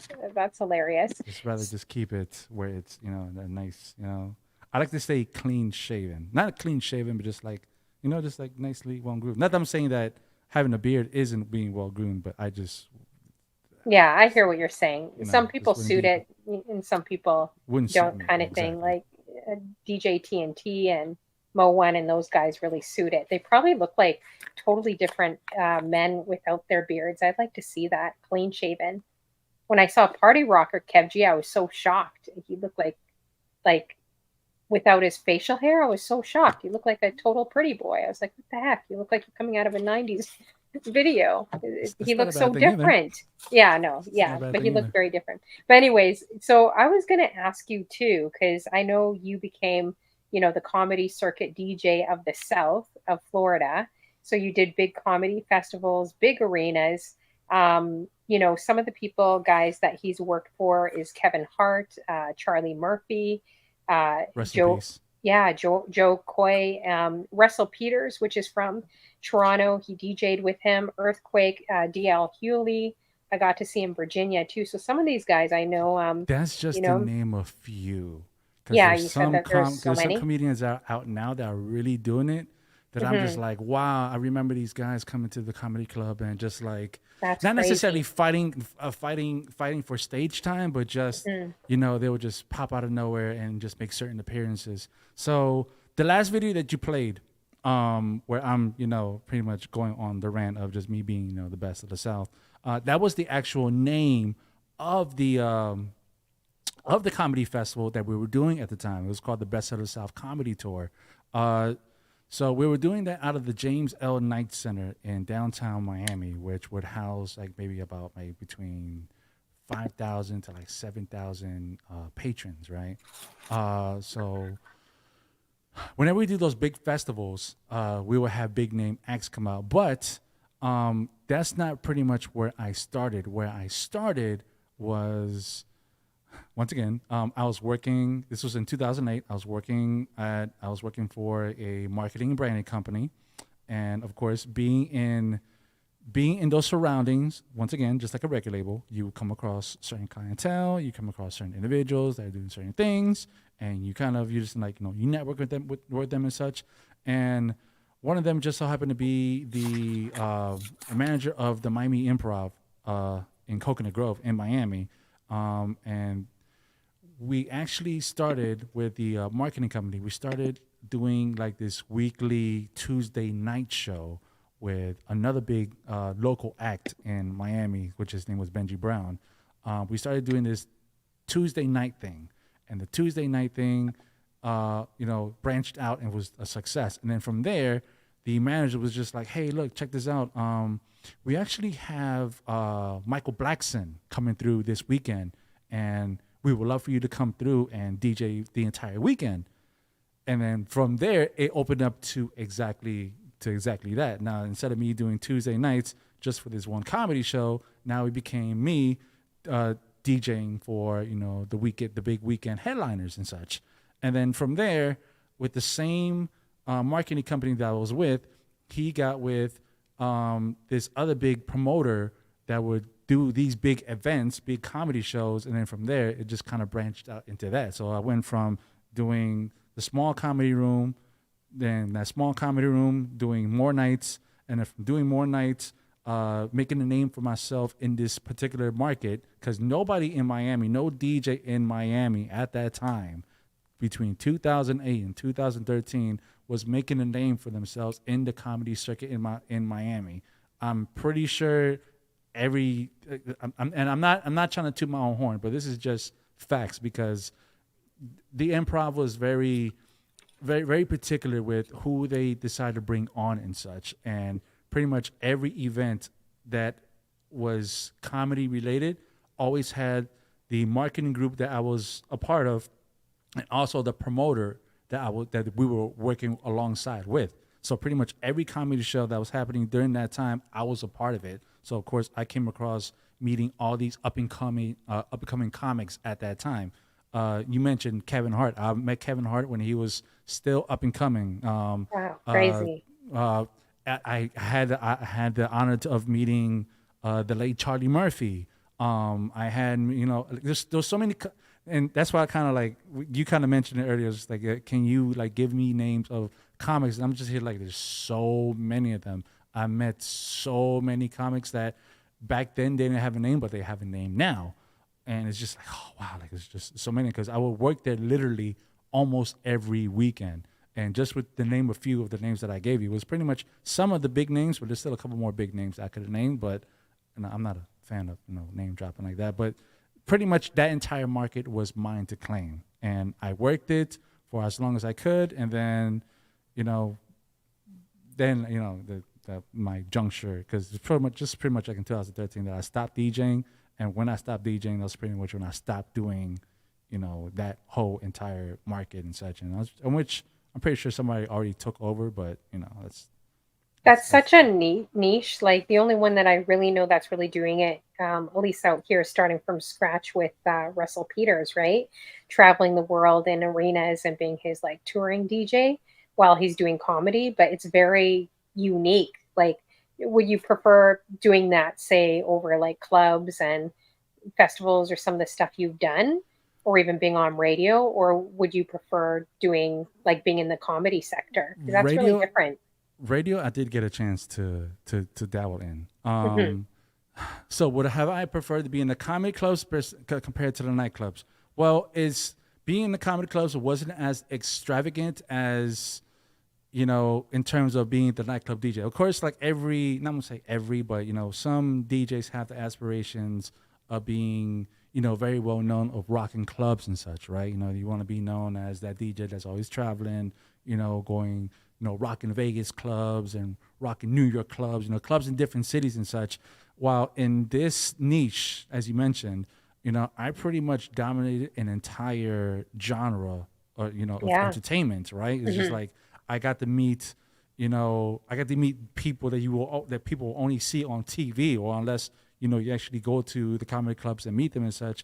But the thing is that I would say I would prefer doing the comedy clubs because of the fact that I consider myself a bit of a comedy connoisseur. I love comedy. I mean, I'm pretty sure right now that my community is like putting everything together of just like, wow. So this is why, Fab tends to be a little bit more humorous and tends to be a little bit more comedic with my approach. And so, yes, because if you're around comedians, 2008, 9, 10, 11, 12, 13, 5 years of your career, of course, I don't consider myself a stand-up comic whatsoever. You can tell you a joke right now, I'll be like, why the chicken cross the road? Yeah, and just come up with a stupid punchline, and that's pretty much the end of my comedy career. It's just more so just like the humorous aspect of it. Like I think I am humorous, and being around comics, I see how they harness it and how they utilize it. But would I ever like to be a stand-up comedian? No. But it's just an aspect that not too many people would think that it can transpire success if you work it the right way. Just like any niche that you find, if you work it the right way, you can build a name for yourself. You can build a brand for yourself, and you can become from that. You can become successful at it. And I would do it again because of the fact that, once again, like I said, I love comedy. I love, I grew up on comedy. I grew up on the Eddie Murphy. I grew up on, You know, Mhm. I just that's, oh my goodness, why did I forget his name all of a sudden?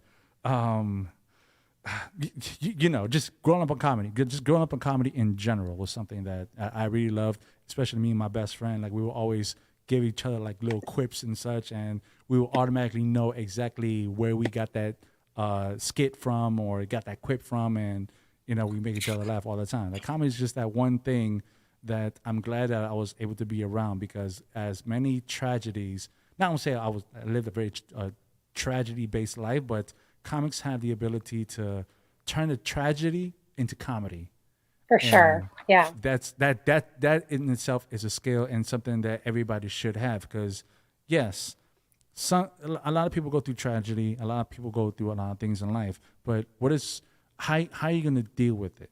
Are you going to deal Mhm. with it just by just being around, just being soppy and being mad of it, or can you just be like, you know what, that's life, Well, you know some what? use humor too, right? Like, Exactly. like Robin Williams or so many people, right, in the industry They can use use comedy humor. as a Can as also a cover up like true pain as well too, right?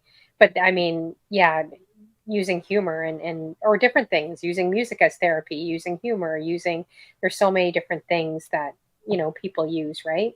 To kind of I think cope too, right? yeah, yeah. Yeah. It's a coping mechanism. Hmm. So true. We got ABC Oakland in the building. Good to see you as ABC, well. what's going on? Hey, little banana. Yeah, the banana says hi to you too, fam. Oh yeah, there's your little banana. So you also were a show DJ for Rick Ross, Briscoe, Lunch Money, Lewis, um, and you also worked on Strong Arm Entertainment, which is Flow Rider's label. Yes, So when you were a show DJ, were these guys just up and coming, like, or were they already kind of yes. established? Okay, so And how did what? that happen too, Okay, working with Rick Ross? so I was. Quick story. So I was working. Oh, I was still interning at Po' Boy. I was the intern, um, obviously, because no, I just said intern. Um, so the deal with Rick Ross was that Rick Ross was still an up and coming rapper, but he was very well known in Miami. He was actually signed to Slip and Slide Records at the time. So he kind of had like this, this deal with them that he was signed to them. Um, but he will still tend to come over to our offices and just vibe with us because he was very good friends with the CEO at the time. The CEO of Po' Boy Entertainment, his name is E-Class. He's a very, very, very smart man when it comes to promotions and just the way how he runs his business. I would consider him like the Suge Knight of Miami because he's just Interesting. this big dude that like he was very intimidating. But of course, to his peers around him, he was a good guy. But he knew his business very, very, very, very well. Down to the extent where Rick Ross would come in and start you know uh, consultating with him to see like what would be the best move in order for him to to take him to the next level and such. Um, so one day, Rick Ross comes into my office. I had an office at this time at the record label, which is really nice. I had an office. I had my own little space where I had like my turntables, I had my computer and this and such and such. And I remember him walking into my office one day and he comes up to me and he's just like, "Yo, Polo, I want you to hear this beat real quick." And I'm just like, "Okay, cool." So I pop it into my laptop and I turn up my speakers. And the first thing that you hear was, "Every day I'm hustling, hustling, Oh hustling, wow. hustling, hustling, hustling." I'm just like, "Yo, that's crazy." Well, I didn't say that's crazy, but just thinking in my head. He's like, "What do you Mhm. think?" He's like, "What do you think of this record?" I'm like, "Yo, this record, that beat sounds crazy. I think, that record might be something if we put something behind it."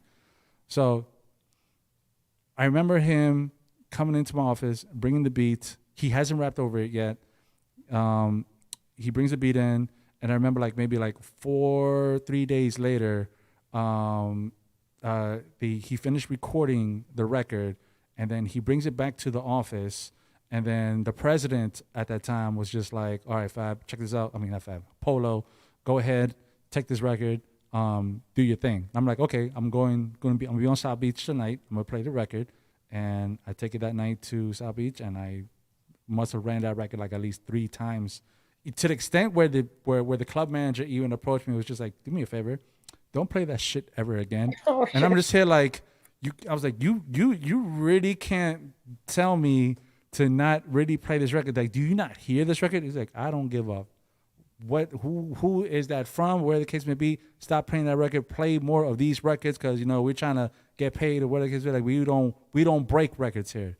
But one of the aspects of being a DJ is you have to break records, right? I get the joy out of that, like having a new record that hopefully you haven't heard yet, and all of a sudden I play it on, and you like the record, and now you get to correlate that record with the person you heard it from. That's kind of the impression that all DJs should be having with listeners. Like, you want to be that DJ that plays a record that nobody's ever heard before.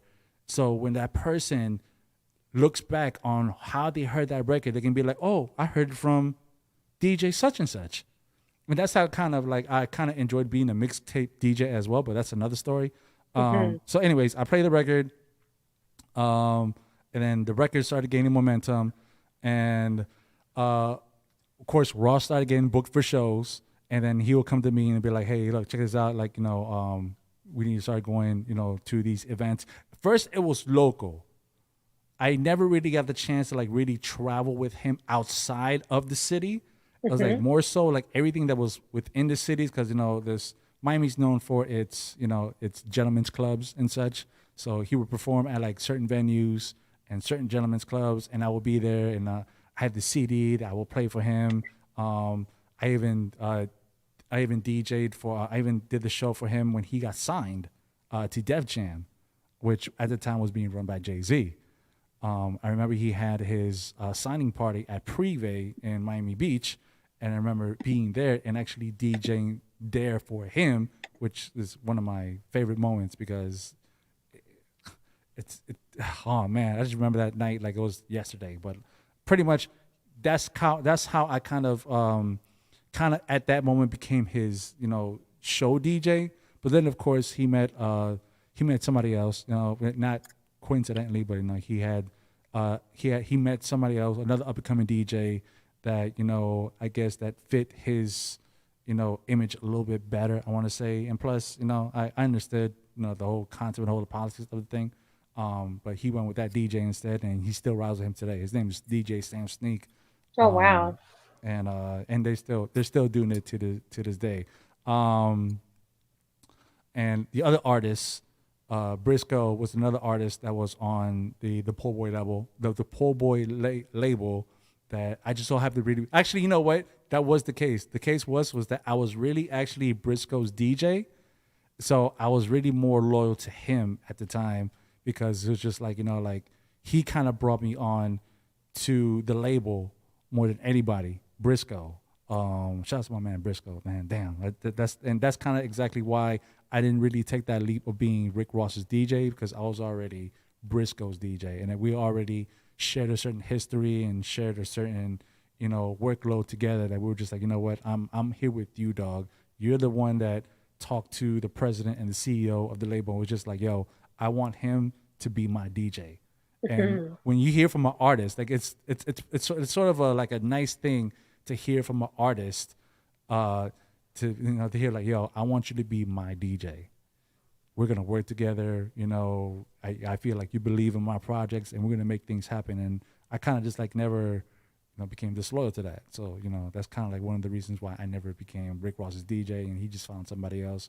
Because I'm over here like, I'm gonna work on this project because I believe in his project as well, and he's kind of the one who put me on. So I'm gonna be here for him. Much success to you, but if you still need me to hold you down for whatever little thing, I'll hold you down. But I'm more so here for this project. Was Miami like really competitive, like amongst DJs? Because I could just imagine being on South Beach, and there's probably like tons of DJs out there. Was it really competitive, or does overall, everyone kind of know everyone? Like, okay, they see you in around, Miami at that time. Yes. I was. Oh man, I pretty much knew everybody. The one DJ that well, Khaled wasn't really out and about at that time. Like Khaled was still, producing and such, but he didn't really. He kind of, I don't want to say piggybacked, but I guess that's kind of the word you want to use, because when Rick Ross came out with the Hustlin' record, I was breaking it on in the club scene on South Beach. He was breaking it over the airwaves, which is why he got most of the recognition from it. So whenever you hear like, oh yeah, DJ Khaled's the one that broke the Rick Ross record, it's because of the platform that he had. He was on radio. He was heard every day at no, he had the he didn't have the job at 5. Well, no, he did have the job at 5. He had the job at 5, and then he also had the night show as well. So he was DJing the 5 o'clock traffic jam, and then he was also DJing at night for the night mix show. So on both time slots, he was breaking that record. And then of course, when Rick Ross started gaining the momentum, he kind of like, tagged along with him. And then from there, that's when Khaled pretty much started, coming up with his series of mixtapes and such. And then from the mixtapes came his first album. Oh my goodness, what was it called? Listen. And then from Listen, pretty much just took off. His entire career took off. So it's kind of like these two got together and like, just exploded together. But meanwhile, all the rest of the DJs were just mainly focused on just like, just trying to be the big name DJ in the clubs or wherever the case may be. And from my perception, I really wasn't competing with nobody because nobody was really doing what I was doing, which may sound a bit cliche. But I was working at record labels. No DJ was working at record labels because DJs were trying to focus on, I need to be, networking with club promoters and club owners and such. Like, there's so many DJs from Miami that, obviously they made big names for themselves because, they went that route. But my route was, okay, I'm gonna go a little bit more industry, not because I want to. It's just that's just the way it happened. Because I mean, if it was up to me, if I didn't step into the office that one day, I probably would have been in that, in that sort of race of just, just trying to be the big club DJ. Yeah, I want to be the one spinning at Mansion. I want to be the one spinning at Privé or, all these big venues and, being around the South Beach ambiance and all these celebrities and the spotlight and all that such. But it just so happens that my road was a different one compared to theirs. But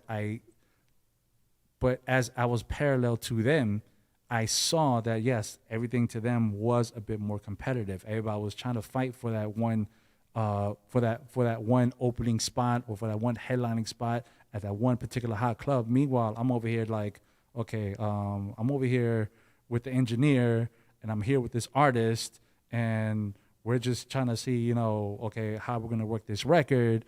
And also at the same time, I got the TV show going on and I didn't have the comedy thing just yet. That was when I left the label and I went to go work for the marketing company. That went from the marketing company. That was when I had the whole comedy circuit on lock. And then when I went back to the record label was with Strong Arm. Now, the other story continuing to the record label was after Rick Ross, I left the label, went to the marketing company. The marketing company, as you know, happened the whole comedy circuit and that whole era. And then after all that was done, I went back to the label. But when I went back to the label, I went back to their sister company, which was Strong Arm. Now, Strong Arm was owned by Flo Rida. When I left, short story, before I left, there was this guy that came in with one of the brothers of the CEOs. The CEO had like 4 brothers. One of the brothers walked in with this one tall, muscular guy, had a do-rag on, and, apparently, he was just trying to, get his feet wet into the game. Walks into my office. The brother introduces me. He's just like, yo, this is my man, Flo Rida. And I'm just like, oh, what's going on, Flo? He's like, yeah, I'm good, whatever. He said, oh, look, check this out. We're trying to do a project with him. Let's see, we're trying to make something happen. Let's get mixtapes out there, such and such, such and such. Okay, cool. So unfortunately, I didn't stay long enough to make a mixtape happen with him. Another DJ who that was working with me at the label kind of took him on and made something happen. Right when Flow Rider came out with his single Low, I was already gone from the label. Oh, So I wow. left. Okay. I left, went to go do my own thing. And during that time from like 2008 to like 2013, of course, you heard Flow Rider becoming the hottest thing in the world. Low and all his other albums, Wild Ones, everything that he was doing. And then when I came back, he had his own label already. I came back to work with him on his label.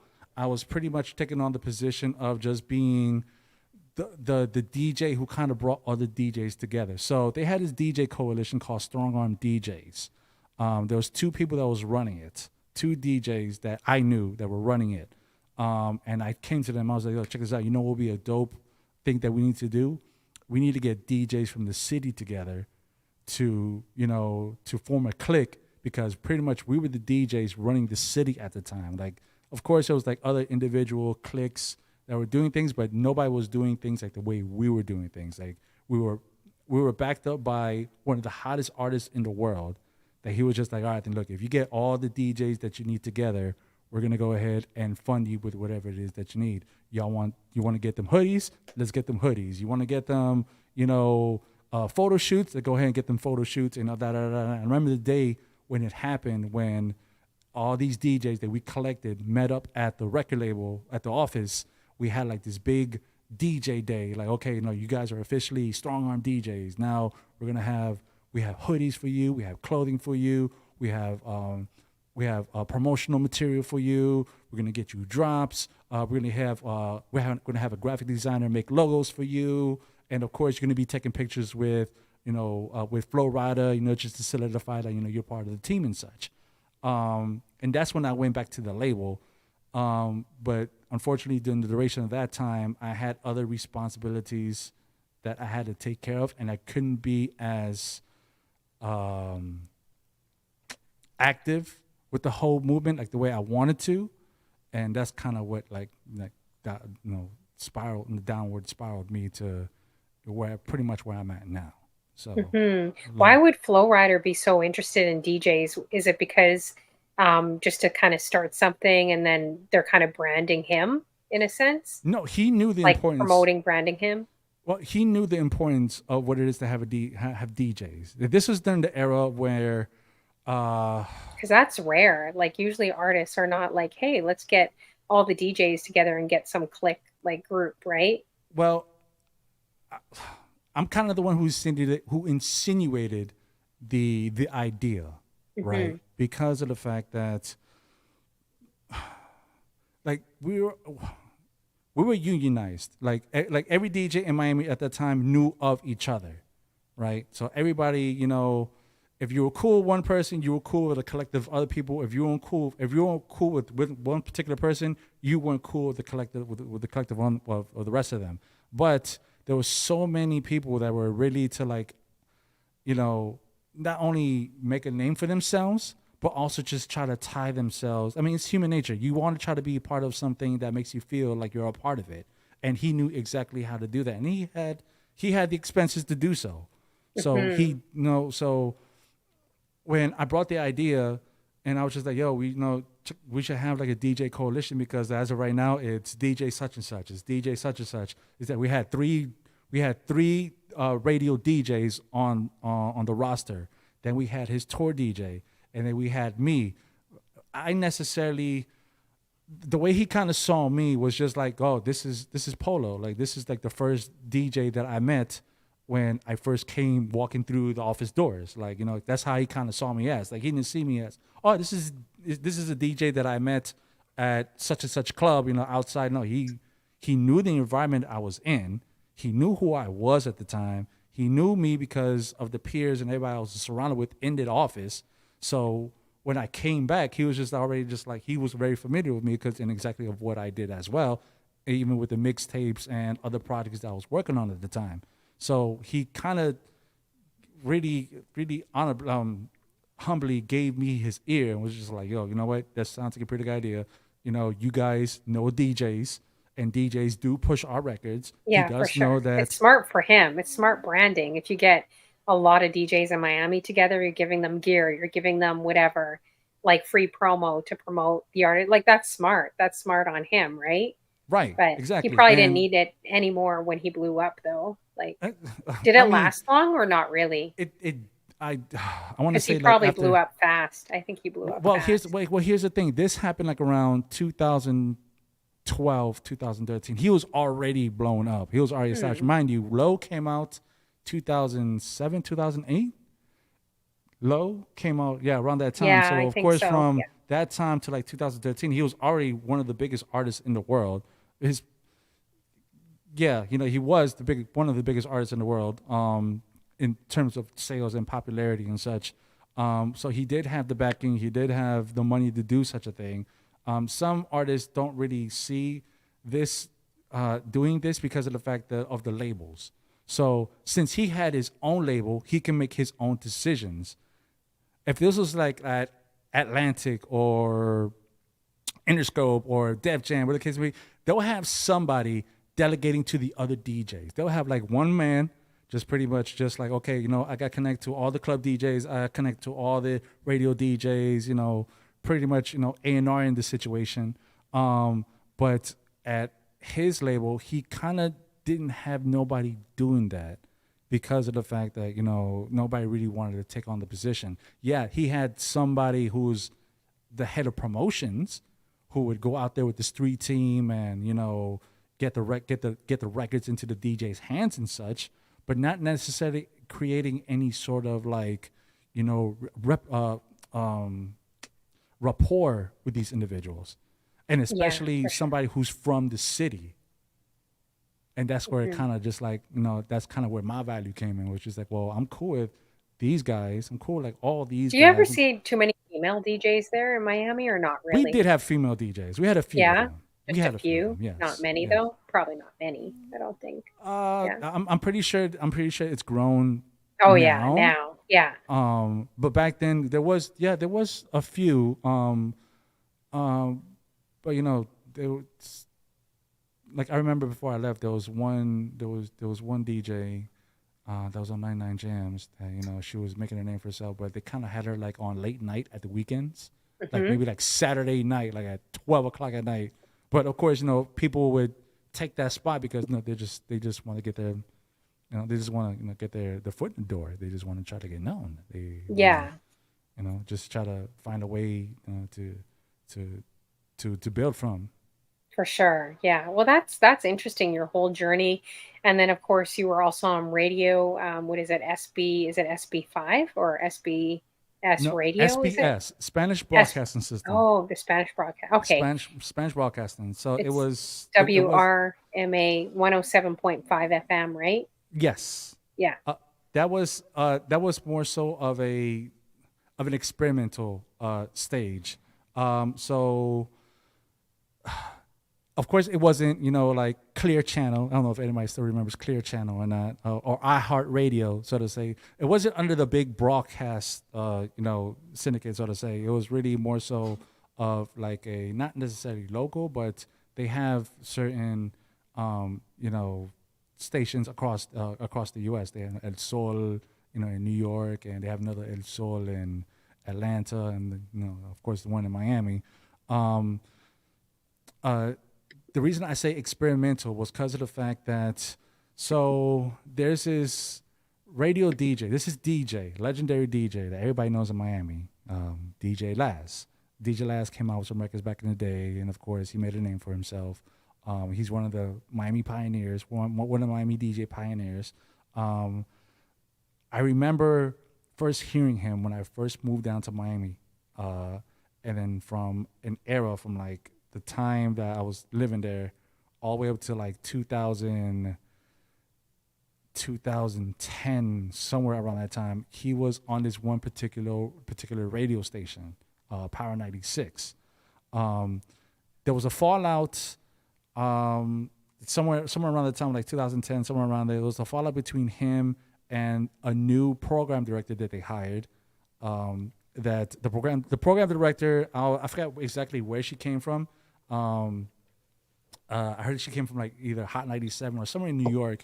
That she tried to bring like this whole different format to the station, and unfortunately, DJ Laz was not going to fit into this format. So after all the years that he was at this one radio station, she got rid of him. So I heard during that duration, he was like doing a syndicate show out of Los Angeles, and he was just pretty much just jumping from station to station, just just trying to just trying to find his place again. But then Spanish radio, Spanish broadcasting reached out to him and said, "Check this out. We're gonna give you your own station, 107." So he kind of took it, and then I remember he brought on like a whole bunch of DJs. He didn't necessarily reach out to me. The way I kind of jumped on was I heard that there was a brand new radio station that was going to be opening up, and I kind of went over there and I brought a mixtape, and I'm just like, "Oh, look, this and I'm DJ so and so. I work at Strong Arm with Flow Rider," and I think that's what kind of put me through the door, was just the fact that, oh shit, like he's one of Flow Rider's DJs, so let's go ahead and bring him on, because that can kind of help us brand and market this a little bit better. So they brought me on. I DJed for probably like maybe about like 8 to 9 months, I want to say, and then November of 2012, 2013, they shut down because unfortunately the ratings wasn't what they were expecting. Did you strictly play music, or what, like doing mixes, or were you on the mic too? I wasn't allowed on the mic due to the fact that the contract that I had with them was through a third party. So he necessarily didn't bring the DJs on as on-air mixers. Only, I mean, he. Okay, no, let me articulate this correctly. So I wasn't brought on through the station. I was brought on through his management company, right? So let's just say that, the station gave me a channel. Now I'm gonna bring on these DJs, but I don't have the money to pay these DJs, nor does the station. So what I'm gonna do is I'm gonna create like this sort of like management group where I'm gonna sign these DJs on. They're gonna come in and then they're gonna spin. But one of the cons of that is that they're not allowed to, to speak on the radio because they're not an on-air personality. They can come in and spin the music, but they still gotta follow. They still gotta follow our guidelines. Mm-hmm. And the guidelines were, okay, so here's the list of records that you're only allowed to play. We're hearing noises. Those are my girls. My girls are entertaining themselves while I'm over here. Oh, what kind of girls do you have back there? Hey. What kind of girls do you have back there? Bed. Better be careful seeing girls around here. Yeah, exactly. I'm like looking at my wires because I'm just here like, oh, what? Something just went dark for a second, so I just want to make sure I didn't. I have a troublemaker and I have a Chihuahua mix. They're both small dogs. They're both like under. Oh yeah, they're pounds. Quiet. I'm surprised how they were quiet up until now, because now they wanted to go ahead and make all this noise and just let usually you know that the smallest ones are the ones that have the biggest bark. Well, even especially small people. Well, especially the troublemaker one, because she's the one that thinks that she's the one that walks around like she's a Great Dane. Like she thinks that like nothing can faze her. Like she could take on a Rottweiler if she wanted to. That's how most small dogs, small people, small women. That's how we all are. I saw you making fun of me, by the way. I caught the replay. I was laughing at that. You're like, can her feet even touch the ground? I was like, excuse you, excuse me. You can't make fun of me, guys, because I'm only 5'1". So he was saying to my friend, because she's like a giant, like over 6 feet, when we were doing a show together, and we were like, had a foot war and doing all this crazy stuff on my show. And so he kept dissing me the whole show. He's like, wasn't necessarily. I was just trying to point something out. And her feet even touched the ground. Okay, whatever. Excuse me. I'm going to call you Eddie Ears. Excuse me, Mr. Big Head, Big Ears. Let's zoom in on his ears again, guys. You want me playing the video again? Let's zoom in on him. Look at the ears are as big as my mic right here. And that's a pretty big mic. That's a pretty long mic. His ear is the size of the length of my mic, guys. And he's telling me I can't touch the ground with my feet. What else did you say? You said something else about me. I can't remember what it was. I think that was it. No, you said a few things. They made me laugh though. It was funny. I missed it. Or else I would have definitely addressed it like on my show. But I didn't see any of the comments, right? But yeah, I can't remember what else he said. He was definitely dissing me. But now I have something to diss you back. Your ears And and your that's how brows. and that's how we build a rapport. Yeah, exactly. That's true. So okay, so that's interesting with the radio. That's pretty cool with everything. So you have definitely a lot of interesting experience from doing like the clubs in South Beach to, opening up for a lot of famous comedians, which I find that is you're right, a very different niche to get into that you don't really see a lot of DJs getting into, and then working at the labels and radio. Now I'm curious too, because you stopped in. I know we're going to wrap up soon, guys, but if you guys have any actually last minute questions, drop them in the chat for him too. But I'm curious why you stopped DJing in 2013. If things were going really well for you, it looked like you were doing it for a long time, right?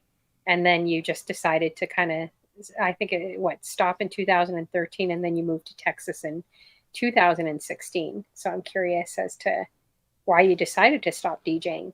Well, I did say that prior to this, I did say that I was going to be as transparent as much as I can. Um, Let me try to articulate this the best way. So at the time, I won't necessarily say I was bestowed certain responsibilities, but I kind of took on responsibilities that I look back at now that I wasn't necessarily entitled to take on. But long story short, remember how you mentioned earlier, yeah, you moved to Austin because of a woman. Well, this is the part where it kind of comes back into full circle. So,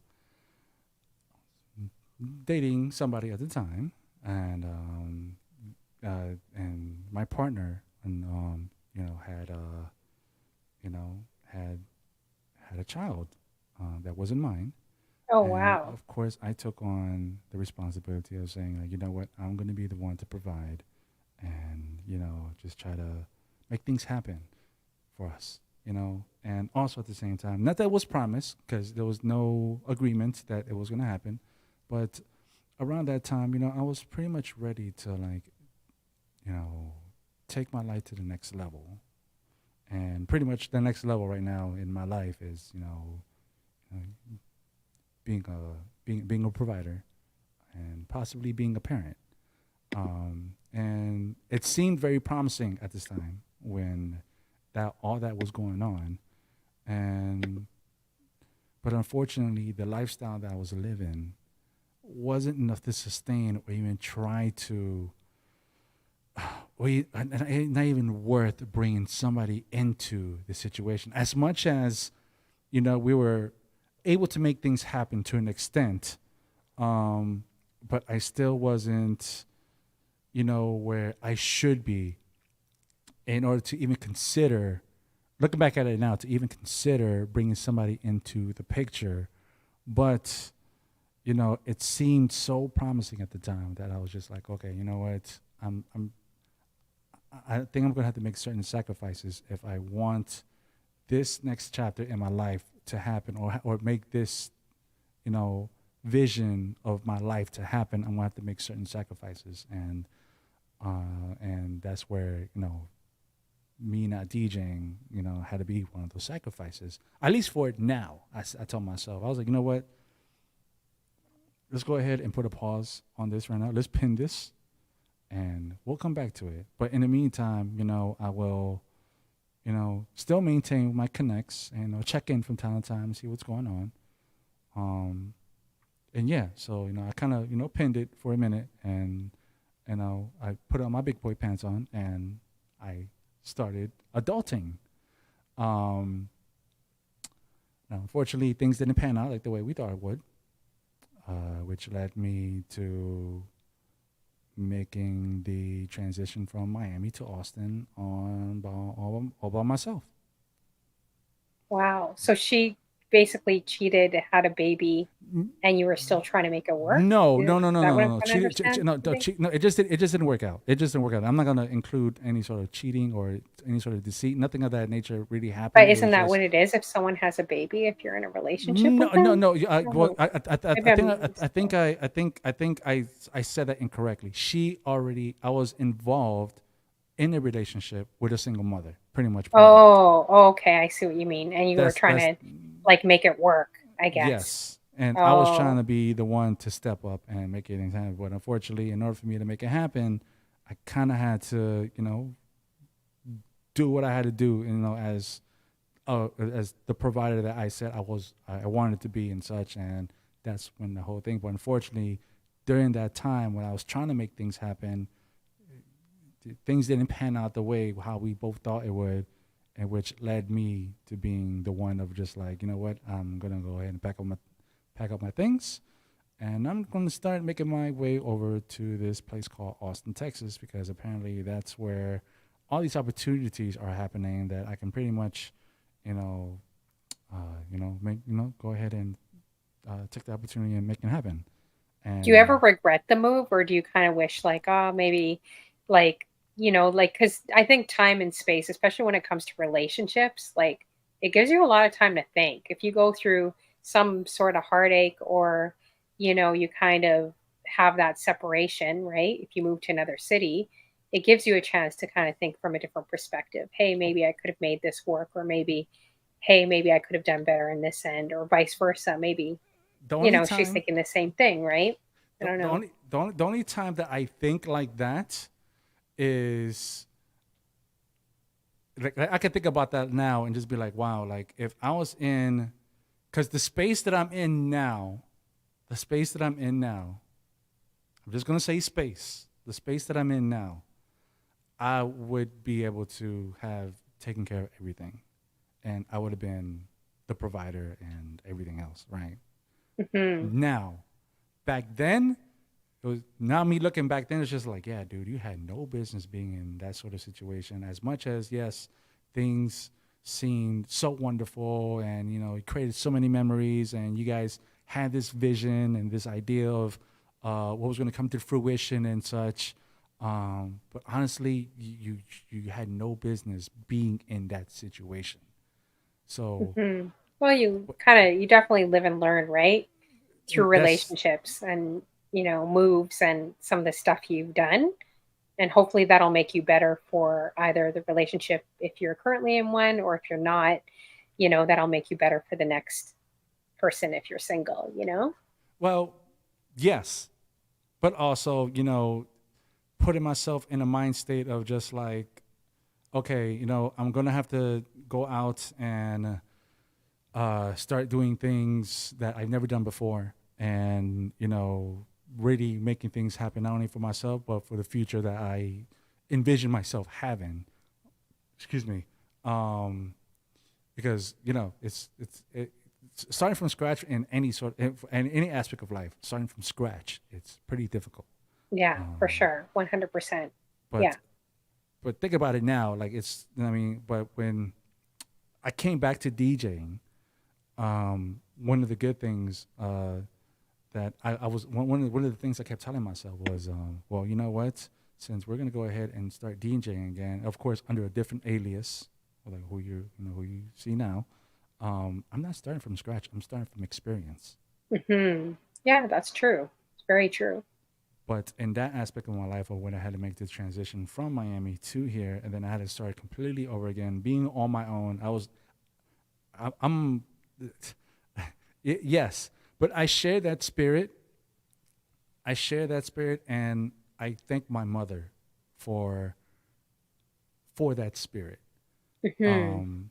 Because of the fact that, well, as we mentioned before, I am Salvadorian. I am of first generation immigrants.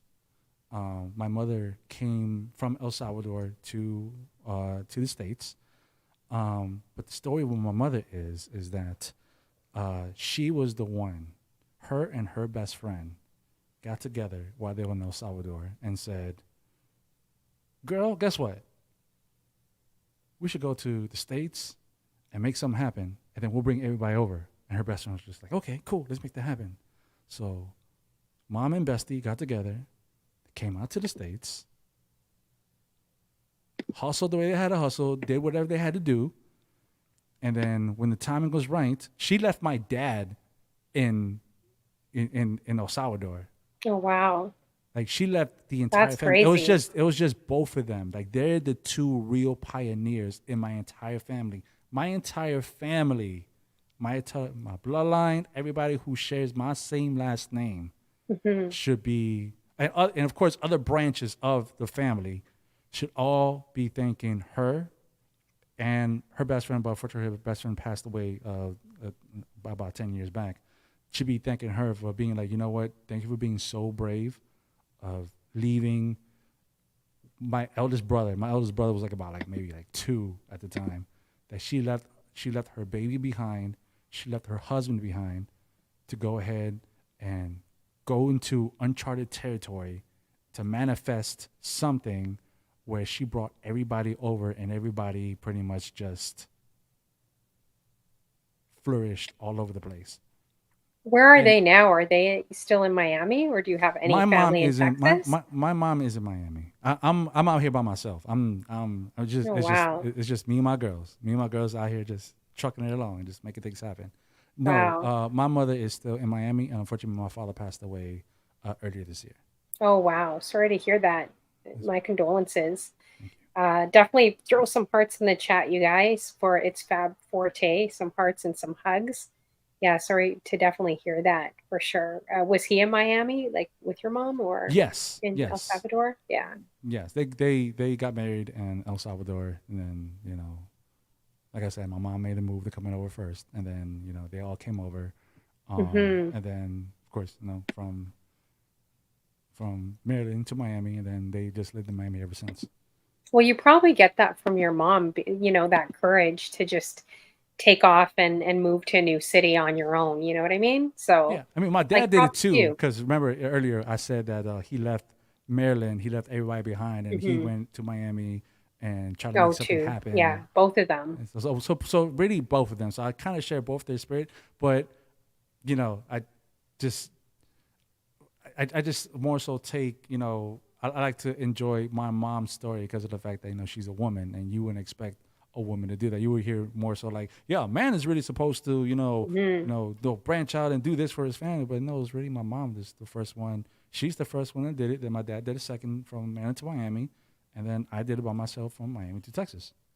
Are they happy that you're in Texas, or do they obviously, your She mom want you is closer? not. She wasn't too thrilled Hmm. that I was going to make the move because, as everybody just learned, of kind of like one of the reasons for it, that like, oh, you're leaving because because of this situation.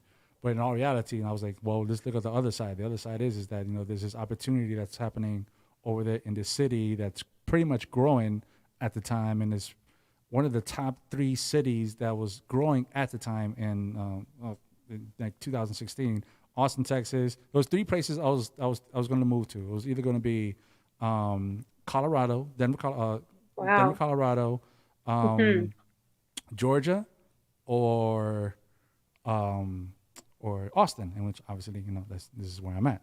The other two, Hmm. the other And two real didn't. estate is amazing. I've been looking at Texas like nonstop. Like Well, the it real estate is unbelievable depends. out there.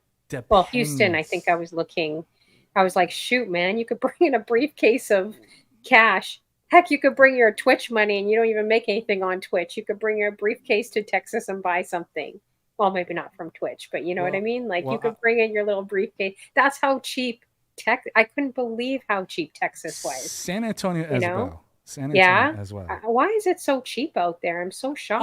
Like, I don't have because the it's answers to still a that. nice city and everything. So I always look at those real estate videos in Texas, and they're Let's showing like big condos and like two-story homes or places like $1,200, like crazy to rent.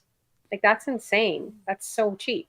there's Here a it's certain $3,000 for a small little tiny one bedroom box in Toronto, and and millions of dollars to own something. that's kind of one of the reasons why I left Miami as well, because the housing market was just crazy. Like what I'm paying Yeah. now for where Hmm. I live in Miami, I would be living in what we call inefficiency.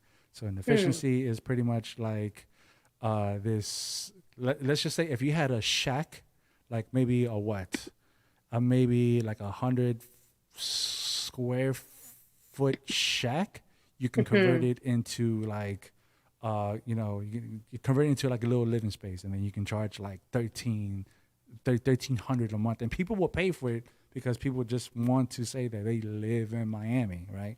Yeah, And that's kind of exactly. sort of the thing. And also another thing that I just recently discovered is that I have a new neighbor now. Have you heard about Oh, that? no, who's your neighbor? Drake. What? He I heard bought in Texas? I heard he bought in Texas. Oh, I don't know if it's really? true or not, but I heard that Probably. I wouldn't be in the surprised. outskirts in the outskirts of Houston. Actually, I kind of saw, well, Should if drive it's by what his I think it house. is, it's kind of on my way to Houston. I've never been to Houston. How I've yet far to is visit Houston Houston. from Austin? Or how far? Depending what part of Houston you want to go to, from what I heard, Hmm. because there's North Houston and then there's South Houston. You want to go to North Houston from where I'm at, it would take me maybe about 2 hours and some change to get to North Houston. But if I want to go to Okay. South Houston, maybe like another I hour and a gotta half. visit Austin. I've never been out there yet, but I have done Dallas and Houston. Like I've done 40 states, but I haven't been to Austin. I've heard like it's a musically inclined city. Like it's a really great city if you're like a music lover. That's what I've heard. So That's why they I don't call it know. the live music capital of the world.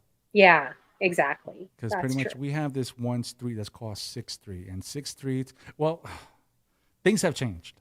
I'll say that things have changed. But when I first moved here, I believed it that it was the live music capital of the world, because there's this one strip out here that we call Sixth Street. They call it Dirty Six, Hmm. um, where pretty much is just just a street of bars. Yeah, I'm pretty sure almost every city has this one strip where it's like bars on both sides, and people can go bar hopping and such. But pretty much in almost each and every one of these bars, there are live bands always playing. But now with the popularity of DJs and things of that nature, now live bands have not necessarily become obsolete, but they more so started just like being pushed out, because now what makes money now is the DJs. Now, the only time you will hear more so live music is whenever we have like big festivals like ACL, or South by Southwest, when South by Southwest is down here in Austin, which is pretty much one of their not necessarily is a big festival musically. It's just a festival of just like arts, whether it Hmm. be political arts, science, theatrical music, things of that nature. It's just a big, a big exhibition of like, Is it pretty multicultural too in Austin, or not really? not really. Like not compared to Miami, that's Of for course, sure. compared to Miami, no, Yeah, because of yeah. course, but it's starting to I like become. Miami. I feel like everyone I look at could be my brother or sister or cousin. Even though I I'm not mean, the culture, I like it. I feel like I blend in. Like, yes, you can go everyone down there always and say speaks you're Spanish either to me. I'm Dominican like, or oh, Cuban, and hola, people would be hola. like, yeah, Yeah, I you just could kind of definitely fake it pass. till I make it. But I like it though, because it feels like, yeah, everyone, you know, like it's like you're looking at people that kind of resemble more you or look like you. I don't know. Or even I'm like pretty shorter sure. people. Like when I went to San Francisco, I was so shocked. Like I was looking at everyone eye level in San Francisco. Really? No offense to anyone in the Bay Area, but they got some So, shorties out there, man. The oh, men, the Mexican men. I was like, oh my gosh, I'm looking down at some of these guys right see now. now, I never look down because I'm only 5'1". So me looking down is like that never happens. Doesn't red happen flag. in Toronto. Well, you know what I mean. You know what I mean. Like, looking down at them, talking to them, like I'm eye level to Or people. are they just approaching you and just So being that like, was a bit hey, weird. That was like that, yeah, they were, but it was and in Mexico, like it was just weird for me. I'm like, oh my gosh, like I usually on the subway you're under someone's arm, like Latina knows wow. you're stuck under someone's arm on this on like a New York or Toronto subway because everyone's so tall. It's like 6 feet out. You saw my friend; they're all 6 feet. Yeah, your friend seemed pretty tall. I was looking at her and I'm like, She's tall. I she tell her to seems. sit. I'm like, can you please not stand beside me? Like, I look like a meatball next to you. I don't She like sat it. down and she was still taller than you. I know. While I you were know. standing up. And then she's got the video. She's like a video girl. So she's got the figure and she's all like flicking her hair in the fan. And I look like a freaking little meatball beside her. I'm like, can you just like get lost? Like, get out of the video. You're literally taking up all the screen. I feel like a meatball beside it. Like that poster, you know, the video I posted with the Michelin man walking. Oh my And it was like, goodness. this is what it's like eating carbs after 40, you know? And then my Listen, friends that's bug how we all me. They're feel right like, now. "Oh, you're looking a little fluffy on your talk show." I'm like, "Thanks." That these are the friends I have. I'm like, "Thank you guys. I appreciate it." But you have heard that if you're on Like, get camera, lost. you do it. Camera being on camera does add an extra 10 Oh pounds on. my gosh, I'm yeah, just saying. that, and I think I'm gonna do what you're doing, the no carb thing. I'm gonna do that soon. But yeah, being beside your friend that looks like Barbie, you know, and she's all like, "Ooh, you guys! Oh, the fan! It's so hot in Honeyflow's place," and her hair is like blowing. Anyway, sorry, this is off topic. I'm just ranting and This is raving. fun. I got friends like that. It's annoying. Like, you guys don't have to deal with that being a male DJ. You could put on your hat, you know, I've everyone heard thinks that. you're doing your eyebrows. Let's see. Let's zoom in on him again, you guys. He doesn't have to do anything. Like, as a man, it's so true. Oh wait, how do I switch this? You don't have to. Oh, I don't know how to do this. I'm gonna make I'm gonna make you guys What is going dizzy. on here? I'm trying to blow you up, but I don't know how to. Oh, here we go. Here we go. Look at male DJs don't have to do jack. They don't. DJ MC2 Man, Snaky the Legend, all these men on Twitch don't have to do anything except smile, and they have like a million ladies in their room. We, on the other hand, have to do a heck of a lot more, and we're still called fluffy or still called this and that in front of the camera. I'm sure you've never been called fluffy when you're DJing. It's because I Sorry, wear this black. is off topic. It's because I wear dark colors. Yeah, that's true. Maybe I should wear dark colors. Well, I'm just During the going to winter do this time, I wear right dark now, colors. guys. Anyone else that calls me fluffy, I'm going to zoom in on all my guests and have me in this small little box like that. But We'll but just for me, stare I at didn't you. say you were fluffy. I just said that you were just. You said my feet couldn't touch the floor. But You I said didn't. can Honey Flow's feet But nothing that I touch the mentioned about floor? your fluffiness. Oh man, Rather I don't be. know. That's what good friends do. They say when they notice, they're like, "I notice your neck is getting like thicker, like you're getting fluffier on screen." I'm like, "Thanks," Oh my but goodness. I'm like, "These are the friends I have." I'm telling you. Anyways, I don't know. When I was thinking about that show with Tara, that's why you guys got me on that. And what were we talking about before? Let's get back to that.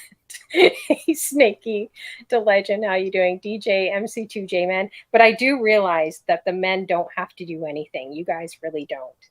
There is a difference. I feel like the females, you know, I've definitely. heard this before. I've heard this argument before where yes, that you're gonna have to get a See little bit what I more mean? dolled up. See what I mean? She says I have a thick neck like Arnold Schwarzenegger. Oh wow. Like, what the heck? Maybe I should wear a turtleneck or something. I don't know. Clarky's like, I'm not that friend, let's be clear. Oh my gosh. Anyways, let's see. Oh yeah, ABC Oakland says Fab, you wrong. She can touch the floor. Yeah, I can touch the floor. I can He when I'm says, sitting. "Fab, you My wrong." feet are Level not out. dangling. She can't touch the floor. Oh, You wait a read that wrong. second. ABC Oakland, you're supposed to be on my side. What the heck? DJ, I am one. How you doing? Good to see you. You came in at a weird timing. Digital T, how you doing? Twitches, let's just ignore her. Twitches our radio. So if you guys have any last minute questions, drop them in the chat. You want him doing anything? I mean, I've been forcing the men on my show to do push-ups. I know the ladies would love to see that if you I'm just gonna just you're gonna I'll pass. take a rain check on that right now I because should I have haven't.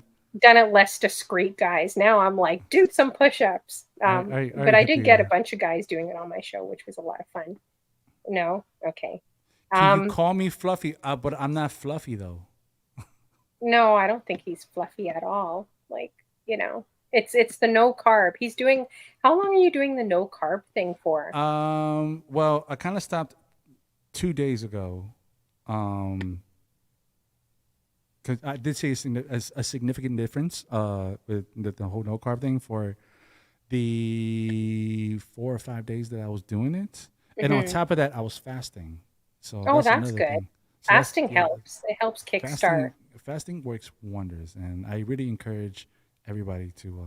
And I really don't want to get into certain things, but I'm not a nutritionist. But if I wasn't, if I never fell into DJing, actually, this goes way before He this. had poo. They're calling you all out. Latina knows you well. She's like, he avoids squats, honey flow, and then No, she's I don't saying do you had squats because pupusas. somebody we already know has already taken that idea, and I'm going to allow them to maintain that idea because they came to it. They started doing it first. I'm not going to come on here and start taking other people's ideas, I've done it. redemptions, That's or not whatever the case all. may be. Like It's I'm not. good. I'll do That's something not taking people's else. ideas. I've done squats. I've done weights on my thing until they made me do 100. I think I had to do 100 push-ups or squats, and they kept redeeming because I didn't know how to put a limit, and I was going to pass out, and they kept doing it one after the next. I think I did about 100. You know, it was these evil people in the room, like Twitch is our radio. It's these serial Smell-o-vision. killers right here. Wait, Um, did we ever say who was the individual that asked the question of what is it, what fragrance are you? oh, you want to know? You want to know? Well, Twitch is ready Okay. to just put just put a well Twitches are ready to just put in the chat say smell-o-vision. I'm just here like, oh wait, that So just let's do the big reveal, guys. There is someone that messaged me before the show, and she's like, I have a question to make Fab blush. Can you ask him what fragrance he wears because he looks like he smells good? Actually, that's a great line, El Boogie. I should try to use that line, but then that might sound kind of creepy if I go up to someone random and say that. you said But that I was like the a line. It's boogie. like cute 90. Yeah, so it was El Boogie. She was the one Okay, who messaged me. boogie, They were trying to make you blush. But boogie. I like the question. It's kind of smooth, you know? It's kind of a smooth line. Like, can you ask him what fragrance he wears because he looks like he smells good? I think that's a cute like 90s line, you know? My community knows me very well. They know Like would that. you be creeped out if a girl like say you were in the shopping mall and someone said that to you? Would that be a bit creepy? Or the grocery store? Just I'm No, asking for a friend. I'm just asking. I don't know. no, of course not. I mean, that's a. No. Here's one thing I'm gonna about try it. guys don't get to. I mean, well, if unless you're freaking, I don't know, like a real pretty boy. I don't consider myself a pretty boy or anything of that nature. I just think that, I just like to be, I just try to be, well kept as much as I possibly can. But of course, I have my days where, I just don't, I just don't show myself. But Hmm. um, guys, the regular guy doesn't really get compliments a That's whole what I lot. heard from so many men. I'm learning. I'm taking notes, man. I'm taking notes on So Twitch from all these guys that I interview. They our said Twitch is that they said that it's okay to compliment. Actually, they said to women you should compliment more like a man because the men aren't going to be as rude and walk away and like because we don't get them as often. yeah, that's We what really they don't. said. We really And don't. even if they weren't into you, they'll still be nice. They'll take the compliment like you know, I don't know. I'm not used to it. It's so awkward. Jeez. Twitch, You Twitch know? is our radio. I don't want there to be a fourth time of you asking me.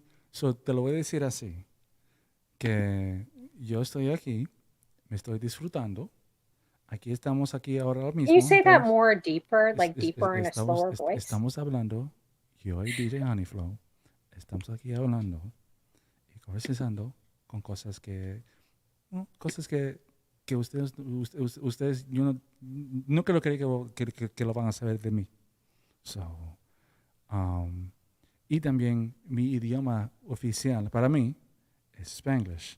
So for a lot of people that come into my chat, especially on Wednesdays, because on Wednesdays I have the my Latin quarters, and my Latin quarters is more of a Latin music stream. Um, they come in and they feel a bit intimidated because of the fact that sometimes I'm speaking Spanish. I want everybody to understand something. I come from a place, this little small place that's called Miami, right? And in Miami, people speak Spanish, but they also speak English. Now, I decided to take on the hybrid language of Spanglish, which is both English and Spanglish. I mean, Spanish. Have you ever heard of Spanglish before, honey? Yeah, I've heard of it. Yeah, yeah. Spanglish is pretty much, the mixture between two of these languages. Si hay una palabra que yo no te puedo decir en español, I'll go ahead and say it in English. And if there's a word in English que yo no sé cómo decir, I'll just go ahead and just translate between the two para que tú puedas entender el frase that I'm trying to say. Spanglish 101, y'all. It sounds nice. I mean, it sounds nice. You should do like maybe you can do an audiobook, In Spanglish. You should do that. You should do I'm telling you, you'd make millions if you do it in that voice and then you say it a little slower and you're like, "Ladies, you're beautiful. You can do this. I love you." If you do an audiobook for those, I'm telling you, listen, thank me later when you make millions of dollars, okay? Off of your Spanglish audiobook. I'll throw you a stepping stool. Mm-hmm. Yeah, I get commission. I get commission for the idea. I think you do well. I think you do well for sure. See, some ladies are already crushing. Clarky says she's crushing. She's already crushing already on you. See, there's some lady. You got some fans. See, I'm telling you. They're You don't have to do just saying those anything. things. I get called Fluffy on my streams and get serial killers after me. They're And just you saying gotta these just be things like, just to make me "Hola, blush." ¿cómo estás? Ooh, See, but you español. encourage this though. No You hablo encourage this. español." And then all of a sudden you have like a whole trail of women that, they're here to see you, not me. So You encourage them. I'm just gonna say that you encouraged them. You said, "Hey," at the beginning of the stream, "Hey guys, remember, just go ahead and just try to say some things to make him uncomfortable and try to make him blush as much as possible." What is the goal of today's stream? It's not to learn. It's not to learn more about Fab. It's to see how much we can make him blush. We've learned 3 hours of your life. We've learned quite a bit. We've learned you moving different cities. We've learned about your DJ career, right, guys? We tried Barbara Waltering you just a little bit. That worked a little bit. We learned a lot. Radio, labels, all the stuff you work for, right, guys? I think we've learned a lot from him. But the most important part was, how red did his face get? Well, that too. I mean, come on, we gotta add a little something more. My face got so red that even my ears got red. I'm with some of the mods too. It's like we want to get him too, right? So Oh no, here's trouble. Oh my gosh, here's trouble in the room. You better not clip that, Van Stel. You better not clip that. He says, "Do not listen to her. They're all gonna laugh at you." Clarky, give me your hand so we may depart. You look like a little you look like a little bad pimp. See what I mean? I'm called Fluffy. I'm called a pimp. I'm called everything else online. Jeez. Make sure you guys add everyone in the room. Margelis, Van Sidel. We got some great streamers in the room here. Everyone that does a show. Actually, if you do a show, put a 1 in the chat. That makes it easier for me. We got Jangus listening on Facebook. What else? Yeah, so if you guys do a show, we're on Facebook as well? Yeah, we're on Facebook and YouTube. Now, I do have clips. I don't know if I should play them, though, because I don't want them getting, like, me banned off of YouTube. Or I want to play them, but I find every time I'm playing music, it just cuts the show. Like, they tell me to remove it. Wait, is it on the clips YouTube? That I think? Oh, my God. Yeah, I was going to play the ones with Tweak Music Tips, because for all you guys I don't know, and I know we're going to wrap up because we're like, oh, my gosh. It's been fun, though. Like, I didn't think I'd make the show today, but it's actually been fun. Oh, yes. And that was the other thing. I'm almost 3 sorry. hours. How Wow. you how you feeling, by the way? I don't feel the greatest. That's why I'm covering myself with a hat. But that's okay. I The should have mentioned. I'm sorry. I'm so rude. I should have the mentioned this 3 before hours because has not made me really think taking a about it. toll on you. I understand. I understand. It's okay. I was like, we just I been talking I about like took just some like my Tylenol. past. That's all. We So really never got to the Twitch. if you see me spacey, that's why. Yeah, so you know what?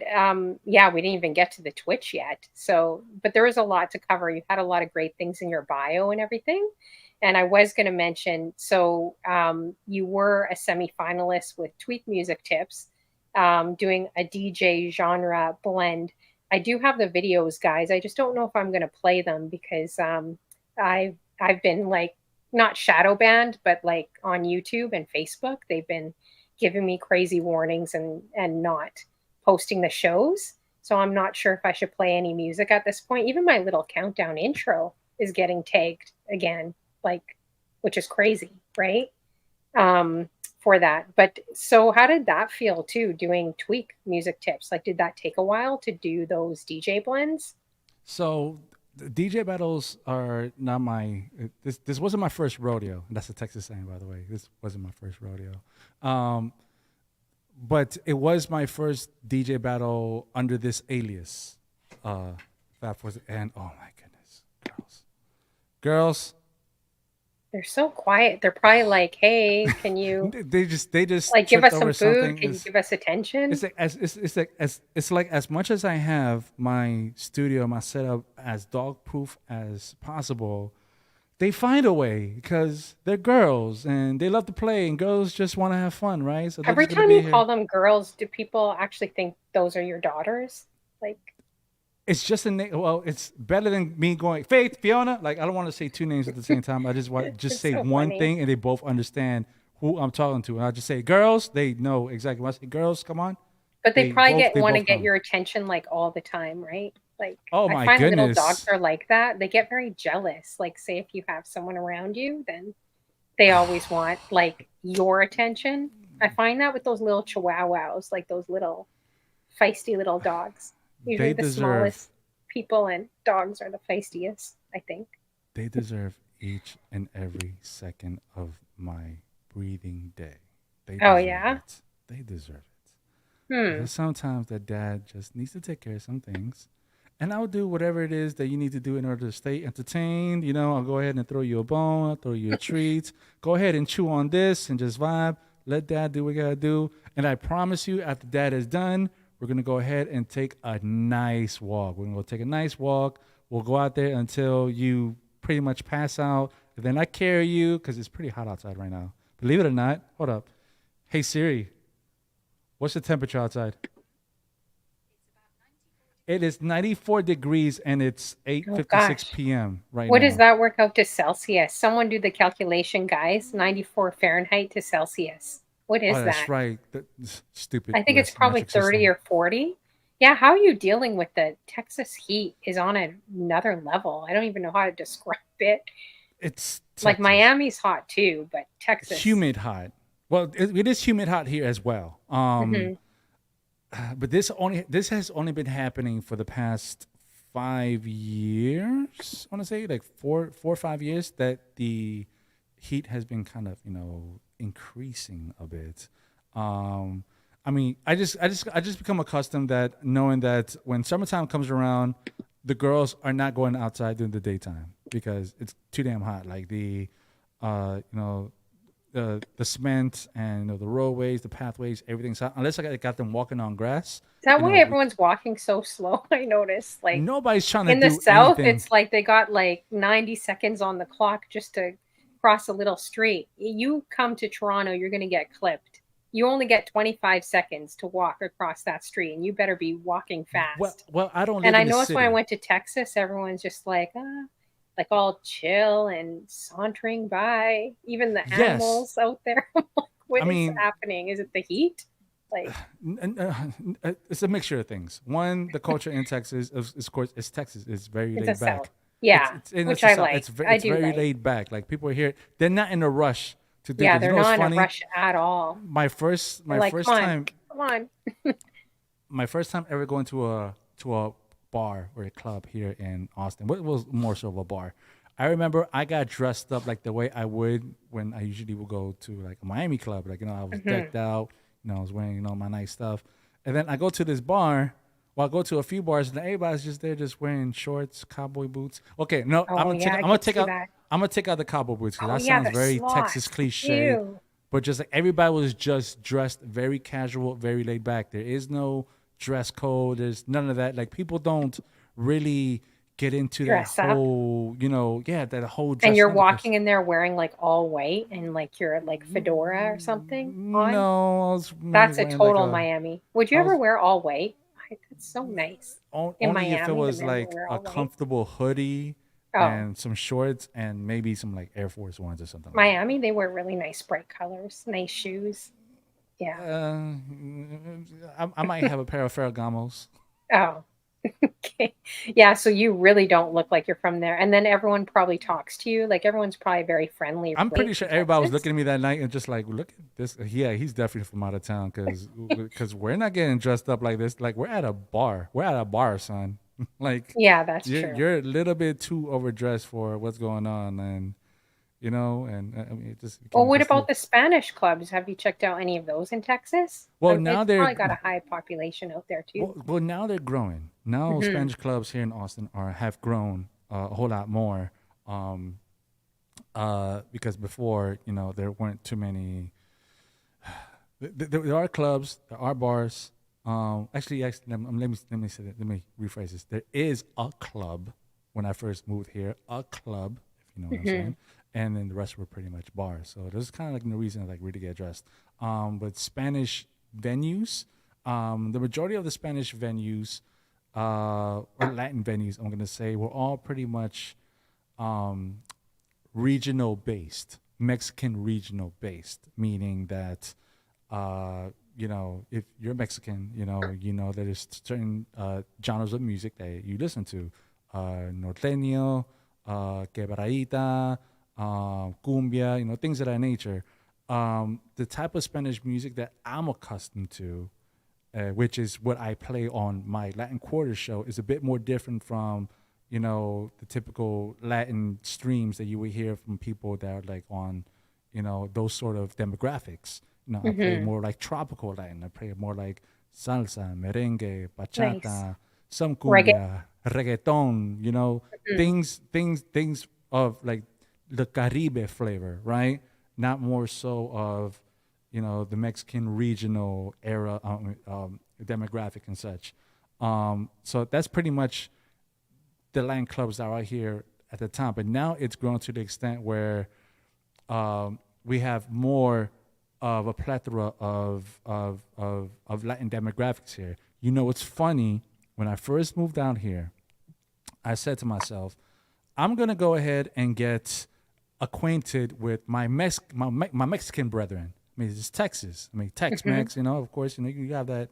You have that demographic that's pretty much dominant here, right? So I get here, and I remember the first group of individuals that I come across were all Cubans. And I'm like, hold up, wait. Didn't I just leave y'all back there? They're like, yeah, we migrated over here too. And it's just like, hold up, wait. I'm over here thinking I'm about to learn learn more about Mexican culture and such, because there's no Mexican demographic in Miami. There is, but it's more south, like in Yeah. Homestead, I like love more. watching the differences, like, when you look at the meetup groups, like, when I looked at the Bay Area meetup, I was like, "Oh, man, it's so awesome," like, just seeing the cultures, and you could tell, like, okay, like, just looking at everyone at the Twitch groups and watching the videos, and you could tell they got that Bay Area, like, that flavor, you know what I Yeah, mean? That yeah. only they bring from the West Coast. 49ers hats, the Raiders Totally, and stuff. yeah, like, Yeah, I get it. Yeah. like, I don't know, I think I was talking about, what was it called? Like, the low rider cars, or I see them pulling up in it, and even how the women look, I'm just like, "Oh, it's so cool," We like, don't have because it's so lowriders. different from, like, I guess, Toronto, like, I mean, Toronto, we have everything here, every culture, every nationality here, right, possible, but, like, when I check out the groups on the East Coast, the New Yorkers, they got their own flavor, right? The Bay Yeah. Area, Like when I watched all the, all the people there, I was like, wow, like, just exactly what you're saying, right? That Yeah, just the flavor that they bring is so different from here. I that's loved it. just I love just watching it. Yeah. yeah, and that's pretty much what it is. And and I think that's Oh, there's not much of that on there's not much of a Miami demographic on Twitch. I think, except for a hmm. handful of individuals.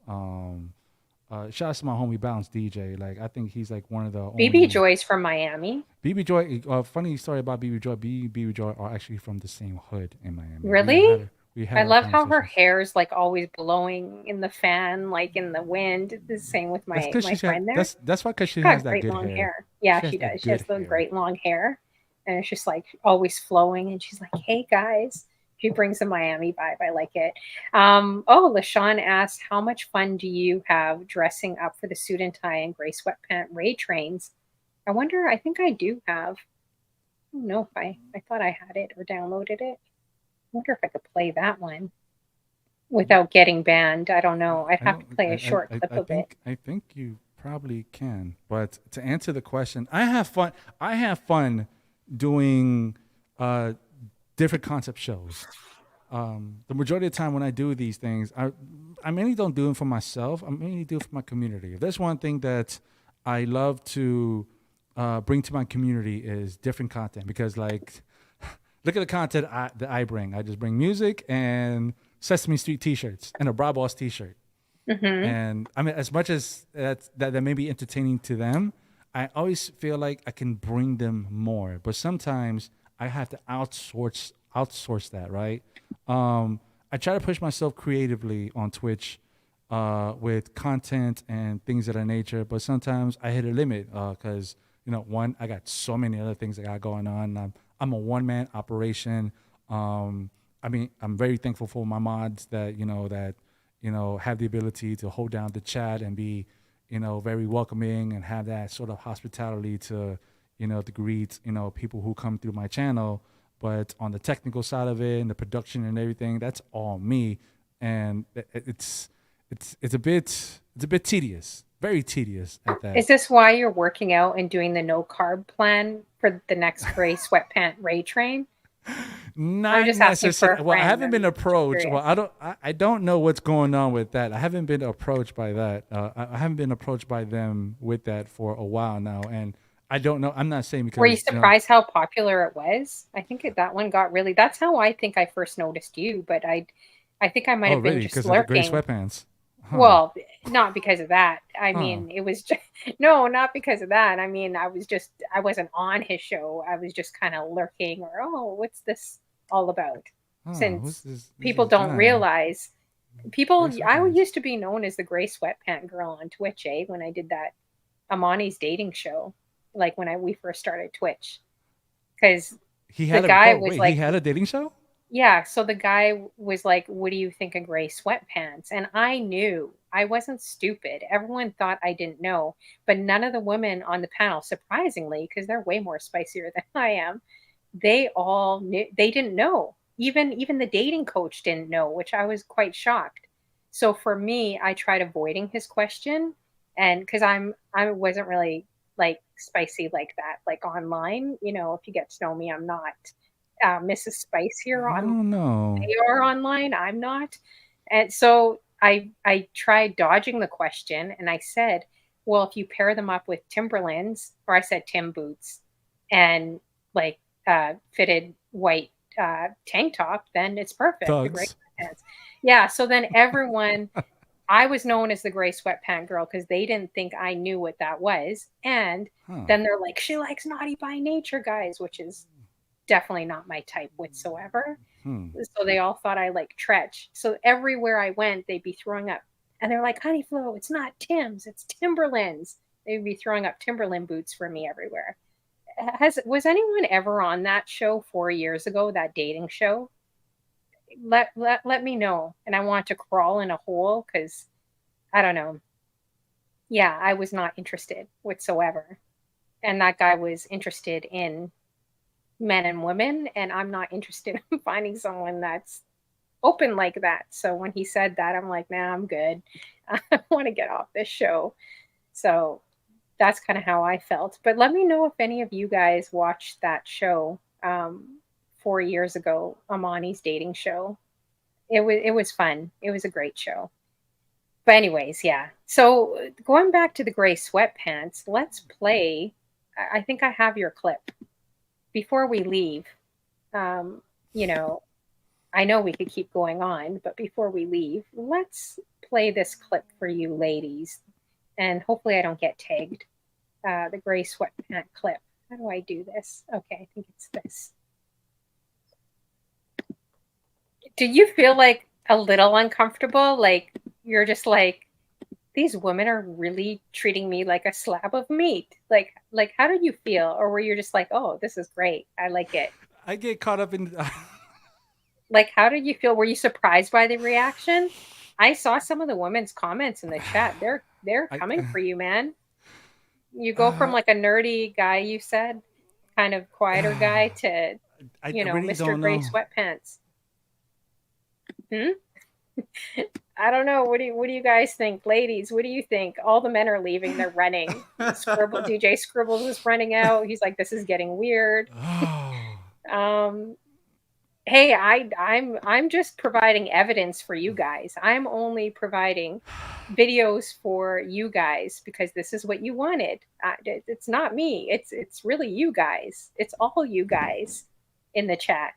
So, but you seem pretty confident though. Like with those two cameras, you seem pretty confident in those gray sweatpants.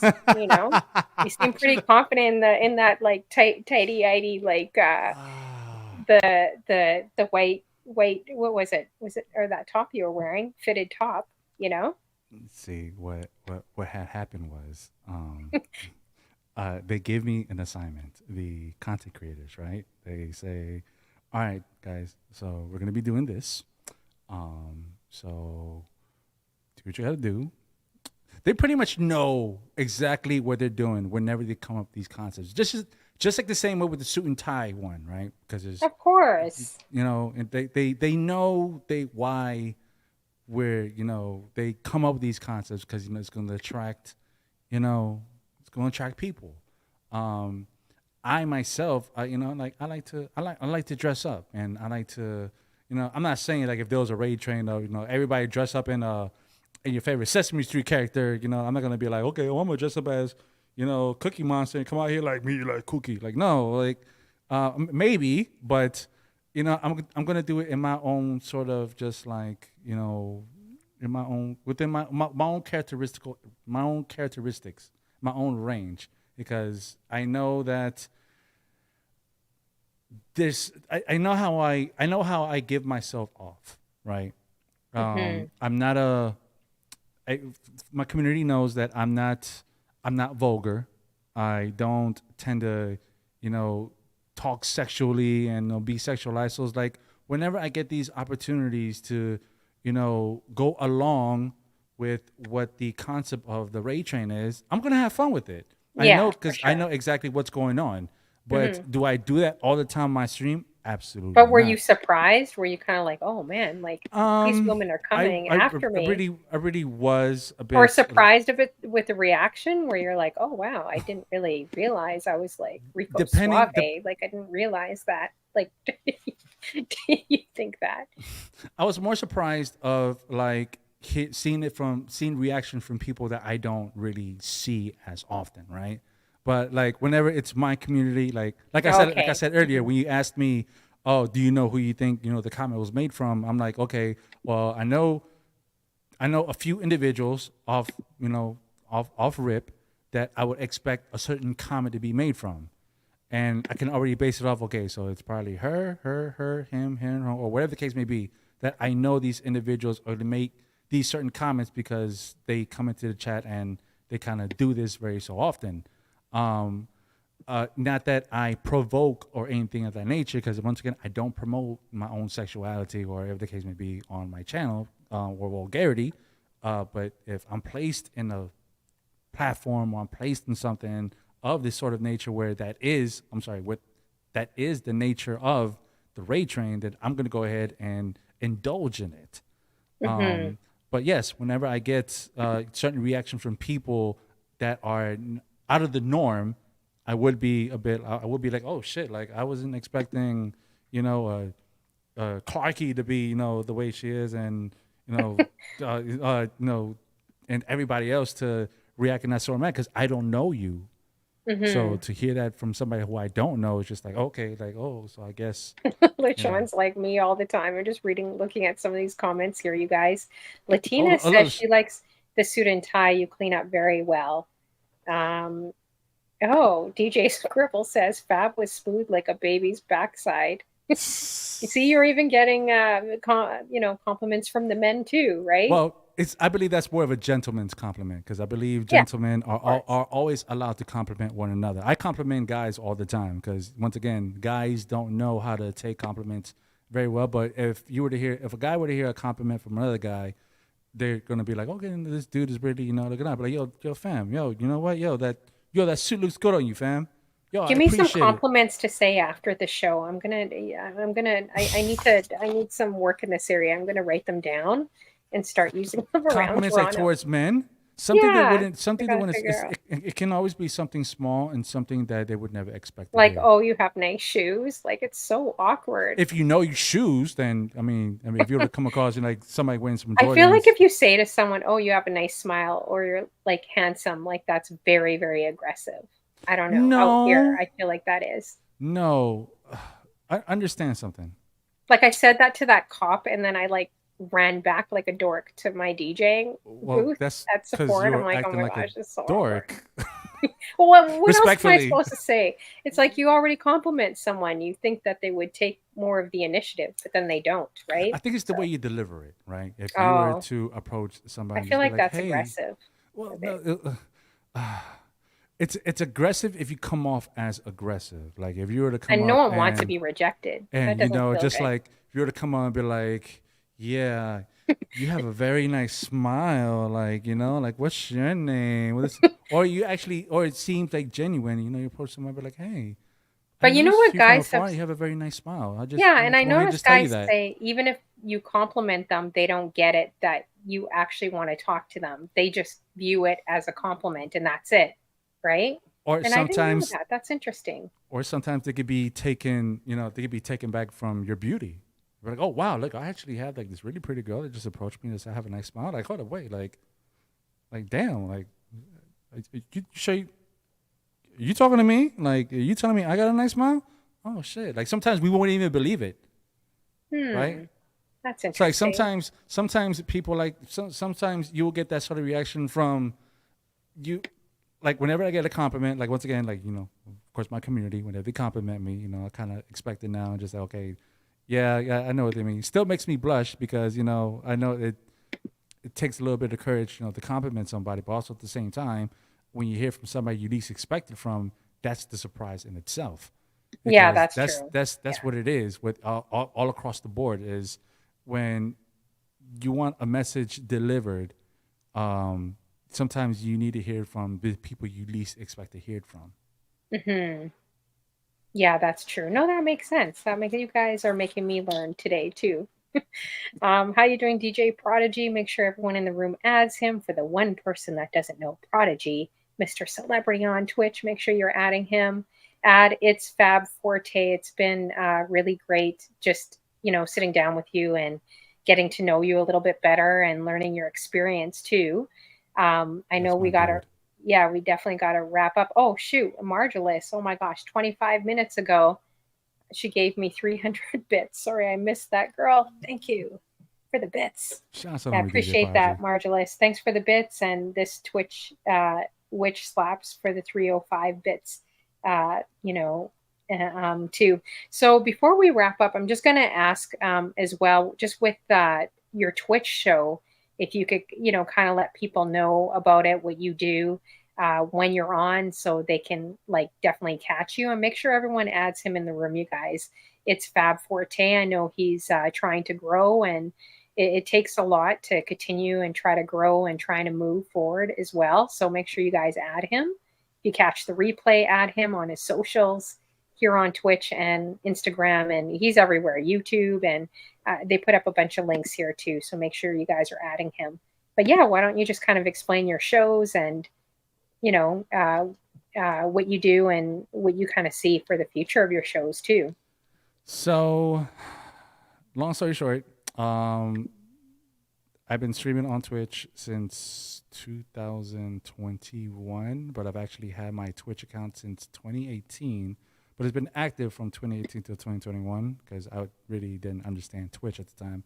But of course, like many DJs or streamers, during the pandemic, things, started to get a little bit more, accessibility, especially with streaming and such. So I've been streaming for like pretty much almost the past 4 years now. Fab Fam and myself, we just hit 2,000 followers last week. Yeah, congrats. Thank congrats you. on that. It's awesome. It's been a long way coming, and I'm very blessed for it. I'm happy with with how gradual the community has been building. I would like to say that it's more so an authentic following rather than just empty followers. For example, just like and I'm not getting at any Twitch streamer. I'm not getting at anybody in particular. I'm just putting it out there because this is my perspective. This is my journey, and this is the way I wanted things to go. Right.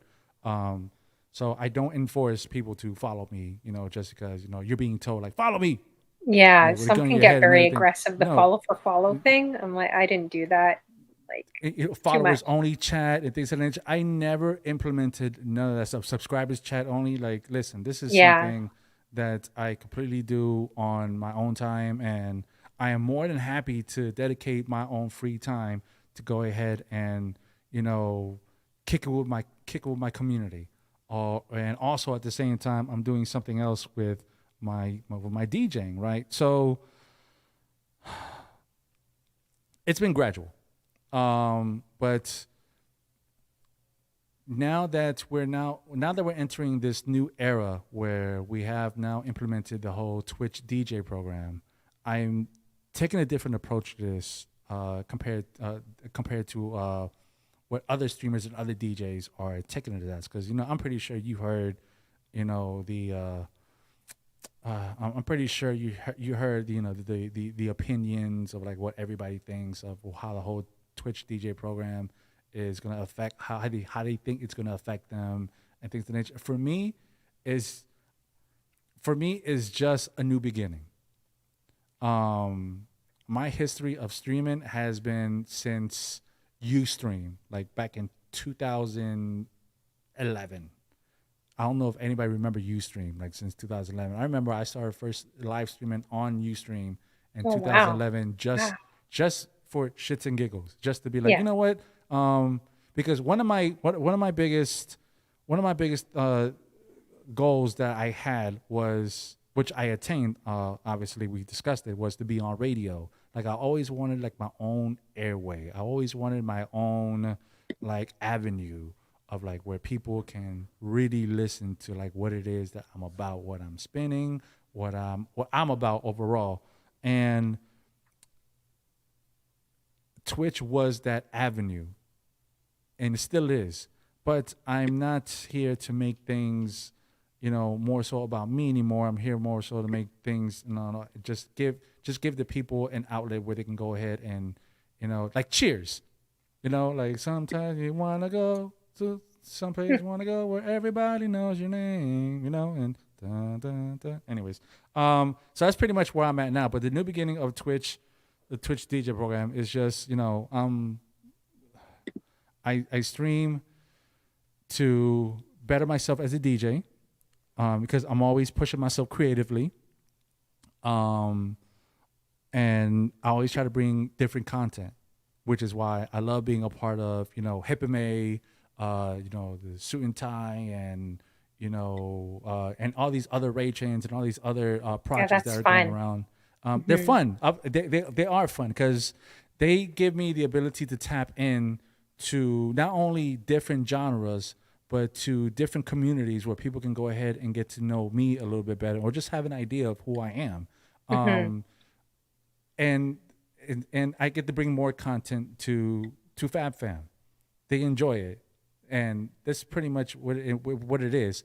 And with each and every raid train that I'm a part of, um, I try to push myself a little bit more creative so I can stand out and just do what I do. I have a background in graphic designing. When I was working at the record labels, I was a graphic designer as well as in the marketing and branding group that I was a part of.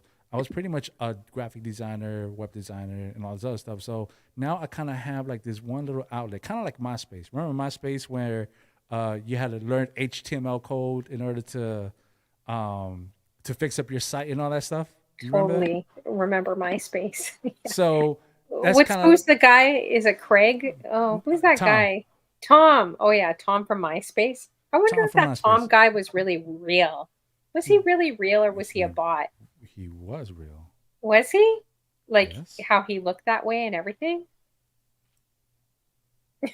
What do you Yeah. mean? He was real. He sold the company. Okay. I wasn't sure if it was some fake thing, No, he's real. I or mean, he was some just bot at the time, he's or he and just why would wasn't they have somebody a that was picture placed in the like top him three. on it? Hmm? What do you mean? I don't know, like that picture. You guys remember that picture? It stands out of my mind. Isn't it a side picture or something? Oh, is that what I was wondering why you're doing that. I'm like, why is he lowering his voice and doing that? Like, oh, okay, that's what he did. I don't remember. He's a real dude, and he's now doing photography. Last time I heard. Oh, wow. Okay, cool, nice. So so pretty much, Twitch is the platform where I can go ahead and push myself creatively, and also at the same time focus on me becoming a better DJ. I don't do IRLs. I haven't done an IRL in like the past 2 years. Hmm. One of the reasons for that is because I'm just always just trying to find a way to better myself. And the day I decide to get back out into doing IRLs, hopefully, I just make it exclusive, so to For say. sure. How you doing, DJ Fam? Good to see you. Oh, Tom Anderson was one of the founders of MySpace. Oh, okay. So are you doing this DJing Twitch thing full time right now? No, define full time. Hmm. Define it. Like, what do you mean by full time? Oh, Like, define it. Like yeah. just like doing this full time, like trying to make it grow. Like you're doing streaming, like I'm doing it. I'm doing streaming full time, the talk show full time, like all this stuff right now, which is still a bit It's crazy kind for of, me, but and okay, and this is DJing, I'm one doing this. that. Uh, uh, Here's the thing. I'm one of those. I'm one of those DJs that I Hmm. have something else on the side. I have a career. Hmm. Um, and sometimes I think that I don't get taken seriously because of the fact that I'm not a full time DJ like the way I used to be. I think because I get like the reason I still choose DJing, like it's crazy because like the reason I still choose DJing to be my form of therapy is because not only do I get to express myself through music, like Sunday night I had my Hearts and Beats R&B show, and I tend to tell the community, all right guys, I'm in my feels. Um, this is how I feel, and I'll play music that kind of coincides with the feelings that I'm feeling, and people enjoy it because they're just like, oh damn, like he's putting these songs together, and I'm creating an experience. That's pretty much me with every stream. I try to create an experience. I just don't jump on and just be like, all right, y'all, I'm just gonna go play some songs, and hopefully you like them, and hopefully you drop some bits, and and I can go about my day. Like no, like I kind of utilize this outlet to like, okay, what can I do to better myself from the previous stream? What do I need to add in order for the chat to be a little bit more engaging? What do I need to do to, whatever element that I need to add to become a better streamer? Now, would I consider myself a full-time streamer? Not really, because I'm not on here every day. I have days where I'll dedicate some times to stream, but sometimes I'm not able to make those days because I have a very demanding adulting agenda. Hmm. I gotta I gotta deal with my bread and butter first. It's just like any other business as an entrepreneur. You don't leave your bread and butter for a side dish. You don't leave your Hmm. main entree for a side dish unless your side dish is making more money than unless I start making money like Kai Cenat or something like that, then I consider becoming a full-time streamer, but I don't see Hmm. that happening. What is your So main career then that you like? What field is it in? I work in hospitality. Oh, okay. All right. Okay, that's We don't great. need to get into Good. details, but I work in Yeah, you don't need hospitality, to. Yeah. and I guess that kind of would kind of makes sense of my hospital demeanor, I suppose.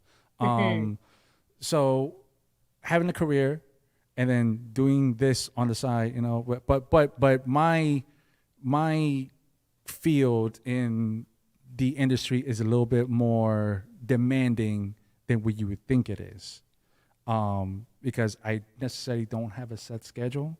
And Hmm. because of the fact that I don't have a set schedule, I can't create a permanent or set schedule with streaming. If I could, I would. If I could be like, all right, you know what? I adult from this time to this time, I will go ahead and, be consistent with my streaming schedule. But unfortunately, since things get wonky, Yeah, for sure. it's just like, oh, well, I'll say this week, I'll stream at these times because I know that I'll be available at these times, but the following week may not be as consistent as the previous week, which is what I want to say one of my biggest disadvantages as a Yeah. streamer. No, I But get that. I still Yeah. love being a part of the DJ community because it's a community that I'm very familiar with. I know that I can connect with a whole lot of DJs because of my experiences that you've heard, or Hmm. that everybody has learned today. Like, yes, I rebranded myself. I'm not the same an alias that I had before. If I was, you probably would have heard of me. But also at the same time, it doesn't mean that I don't have experience overall as a DJ. Like, I've been through it. I've slept out of the back of my car. I've carried Mm. crates into the club. Like, I've gone out there and I promoted my CDs. I got into all these different places to try to be the entity that I was trying to be. I understand the struggles, the trials and tribulations of a DJ. And whenever I see all these new DJs, I'm just like, okay, so I understand exactly what you're going through. But just because I'm not in the race with you does not mean that I don't understand what you are going through. Exactly. You've kind of already gone through everything I'm also for here sure. to, like, hey, if you need any sort of advice, if you need any sort of consultation on how to move or how to promote your things, or whatever idea that you want to bring to fruition, I can try to help you out with that. That's pretty much what I like to do nowadays, and that's exactly what more so veteran DJs should be doing now with the younger generation coming out. Yeah, Um, so true. Definitely. Yeah. and unfortunately, there are veteran DJs that are out there and just like hating on the little DJs, like, oh, you're over here pressing the sync button, and Oh you're over yeah. here, you That's know, another you're pressing the conversation. sync A long button, conversation. you're not mixing the records correctly, or you're not even in harmony, and this and else. It's just like, listen, I don't present an issue unless I have a solution to bring with it as well. I'm not going to point out a problem if I don't have a solution to bring up as well. I'm not just going to Hmm. bring out just like, well, you this, you this, you this, you this. You know what? You figure it out. No. Hey, look, check this out. That I kind transition of look was at good. the sync. I look at the sync as when people queue up all their music. I don't see it any difference. Like when you have your music already queued up in your Serato, like everything's all queued up. All you got to do is hit one button, boom, it's right there. You know what I mean? Right. Like I don't see a lot of DJs touching anything, like or even moving the plates or nothing, but then they're getting mad at someone using the sync button. It's While like, as a yeah, but you're creator, queuing up things and doing certain things yourself. You're using the same technology yourself on different things, but then you're getting so mad at someone using a sync button. I'm with you on that, and I kind of agree with Jazzy Jeff. No one cares. Like even when I do some of these gigs and go out, like I was like, oh shoot, I should bring like a bigger controller, right, to make it look better. but it was such a small little table at Sephora. Like my controller was hanging off of it, a really big, like the SX2. So you like him But big. I could have. Well, I do like big controllers. Yeah, I do like when people look at you and look at your stuff. You're coming in with your gear, like it's big. Just like you like gray sweatpants, same thing. Well, not in the same area that we're talking about, but you know what I'm saying. So, anyways, but then I thought, man, I should have just brought in the SB3. It took me 2.5 hours to get out of there and pack up 2 carts of equipment. Like I was exhausted. It took so long, like with everything, that I'm like, no one cares what you're using. You should have just brought the little SB3. It would have been later for you, right? Right. Instead of the big. So that's what DJs have told me. They're like, no one cares anymore what you're using. They're not looking at your gear being like, oh my gosh, you're less of a DJ because you have a smaller controller or you have a big one, right? And I think Jay Chalet mentioned that in an interview too. She's like, you don't need expensive gear when she started. And now she went out to 12 million people during the pandemic. It was crazy, right? But when I interviewed her, she's like, it doesn't matter what your gear is. Like DJs need to get over their egos and get over And themselves, like in what they, because no one cares. If you start with a less expensive thing, then rock the less expensive thing. If it's the SB3 and it's this tiny, then rock that. And I agree with her. Jazzy Jeff says the same thing. and when I heard it also from the homie DJ Craze, Hmm. um, it kind of pretty much solidified it to me as well. Just like, yo, like I had an opinion on that subject, but I was just like, you know what? Let me go ahead and really look. Let me take a step back and really like, okay, so what are the pros? What are the cons? I use it, and it's fine. Nobody really pays attention. Everybody's paying attention to, just the vibe that we're creating and how everything works. Exactly. The Everything, the music. ambiance, and that's pretty much what it is Yeah. nowadays. Wait until the Um, virtual DJs come out with it. Have you seen that with the glasses? that is That's crazy. crazy. That is crazy. Major Laser When you has have it. Shouts no to my homie gear and you're Washi going like Fire. this. It kind of reminds me of, remember when they came out at the DJ shows with the big plasma TVs, and it was like the hottest, biggest thing, and I think it was about $3,000 to I $4,000 remember out here. those. The big Yes, plasma TVs, and you would just and you touch had to like them and move touch it them. and just. Yeah, like virtual DJ, you would have to like touch the screen, right? Like It's a tour DJ that I know that it did look kind Flow of Rider. cool. He bought his Oh, DJ really? that, and he Oh. never. He only used it for like one It did show. look kind of cool, but I'm like, I wonder if they got carpal tunnel from like Oh doing it no, the whole time. Like, just the you know? shipping and taking it around is, oh my Oh goodness, it yeah, was the plasma. expensive. But Like wait until no, we get into this real virtual world where everyone's wearing glasses, you know, that I'm waiting for. See, and they're taking. seeing Fab Forte in gray sweatpants wearing the wearing the Don't goggles. talk to me. Talk Like, to the creators that's the way it's of going to that. be. I mean, that will be you in the future. Oh, me in gray sweatpants and okay, but Yeah, because you know not how an they actual have all these emotes. animated fantasy characters in front of you when you're wearing the An goggles. avatar. Oh yeah, that's what it is. You're going to An be the next avatar. So avatar. I'm gonna have my own avatar, but just in Just gray slow my sweatpants landlords.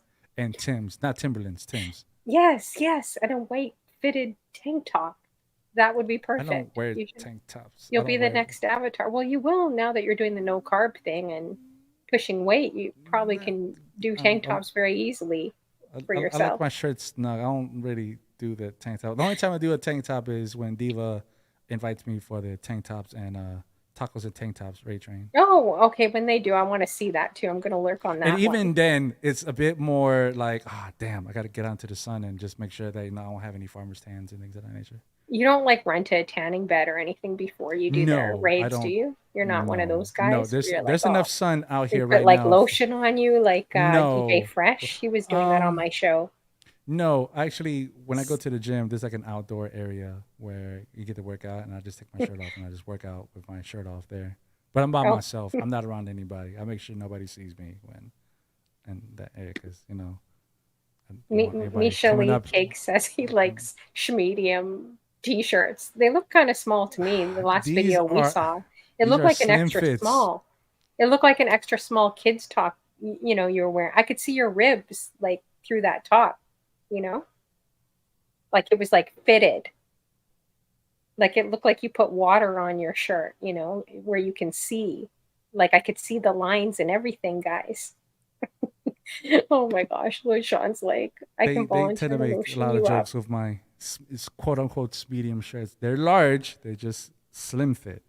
Oh, are they large? Oh, I thought they're They're extra. large, slim fit. I've been, well, I won't say I've been blessed not to Oh, have a how do I dad do bod, this? but I sort of am growing into having a dad bod, but just not the dad title that comes That does not look like a large top polo top, with guys. it. It is. That looks like a small. I see what you're Anyways, trying to do I'm here. You're done trying to make bugging me you. go, I'm done oh no, bugging it you. is a large, and I'm just going ahead and just take my shirt off in the middle, assume just show you the tag it as large. Well, it's not It's not gonna showing work. me. It's showing the It's not ladies in gonna the room, work. not me. It's showing the ladies in the room. He's not gonna work. Shame on you. He's not gonna work. Not with me. Not today. Ah, the ladies I are don't the take my ones that shirt are off. the aggressive ones out there, not me. The I'm closest to good. skin you'll see on me is if I'm once again on the tank top and tacos Ray train. That's Oh, the Ray most Train. skin you'll ever Okay. see from me. Well, we did Aside try from to make that, them blush tonight, ladies. It did not work. I know you guys wanted to try that. It didn't work. Oh, Diva says I'll vouch. He is tall and not small build, so it's probably a large. She says yes, Diva. hola, Fab. I've had the pleasure of meeting Diva the one when I went to Cali about 2 years back, and I can she was like like she's like up to here with me. She's like at eye level for me. Oh, and Diva's tall. She's quite tall. I think 5'6" or 5'7", Diva. I think so. I think so. Yeah. I don't know. But anyways, all right. So let me bring you back here. There we go. We're done putting you on the spot. Well, it's been fun. I wanted to thank you. Oh my gosh, we've been going almost 4 hours. I think my record, I don't know. I can't even say my record. It was a long time with someone else. But I can't believe we're almost four We hours can keep tonight. going, but I Crazy. understand that you feel. Yeah, I'm gonna. That's the one thing that I was really just being cognizant of right now ever since you mentioned it, and I know that you talked about it the other day that you weren't feeling too well under the weather, so I definitely don't want to keep you any longer that you shouldn't be. Yeah, we're Because I hope definitely you've been. almost 4 hours. I haven't seen you like drink I anything know. I like. probably should have drank something, but yeah, There's let no me grab my orange water. juice or nothing. It's not a. No, I've been drinking ginger tea, like, That's and good. out of pineapple. I'm trying to get better because I have like a gig this Thursday, a pretty big No gig. Rikishi I mushroom cannot coffee. cancel. Hmm? Oh, I said no no coffee. I Rikishi cannot do mushroom coffee. coffee. No, no, no. No coffee right now. But yeah, I want to thank you for coming on. It was a lot of fun, and I hope you guys learned more about him. Make sure you guys are all adding Itsfabforte as well, so you could check out his show. Why don't you just let them know the next time you're on? I know you said you do pop-ups, so I don't know if you have.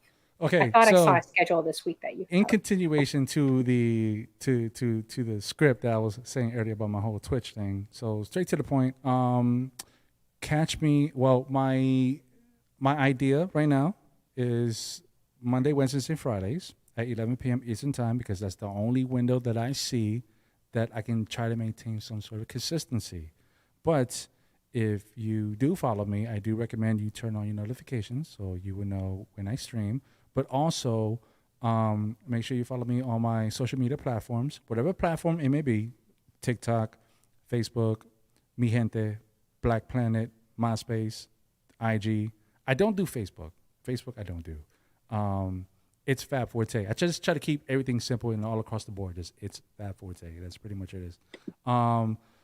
And just stay up to par with everything Fab Family Related. That's pretty much my spiel that I say every time. Just follow me on all my social media platforms, turn on your notifications, and each and every week it's not going to be the same.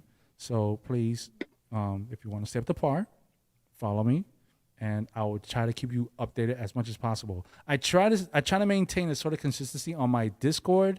But like I said, like my schedule gets so demanding sometimes that I can't even go on Discord. Like I said it the other day, I think I kind of miss having an assistant. I had an assistant at one point Oh in my wow. career. I know social media is a full-time job for real. Like it's a lot of work. Especially when it comes down to the way you have to market things and promote it. Hmm. Because my brand, I'm not really stressed about right now. Because my brand is I feel like individuals understand, what I'm about, certain qualities that I tend to bring down to the production level, and even to how I promote things. So I'm not really stressed about that, but it's just really, sometimes, I gotta, you gotta promote things, and you Yeah, gotta get for in sure. contact with individuals that, hopefully that are able to assist you with getting your product out, and in return, you provide that same sort of service.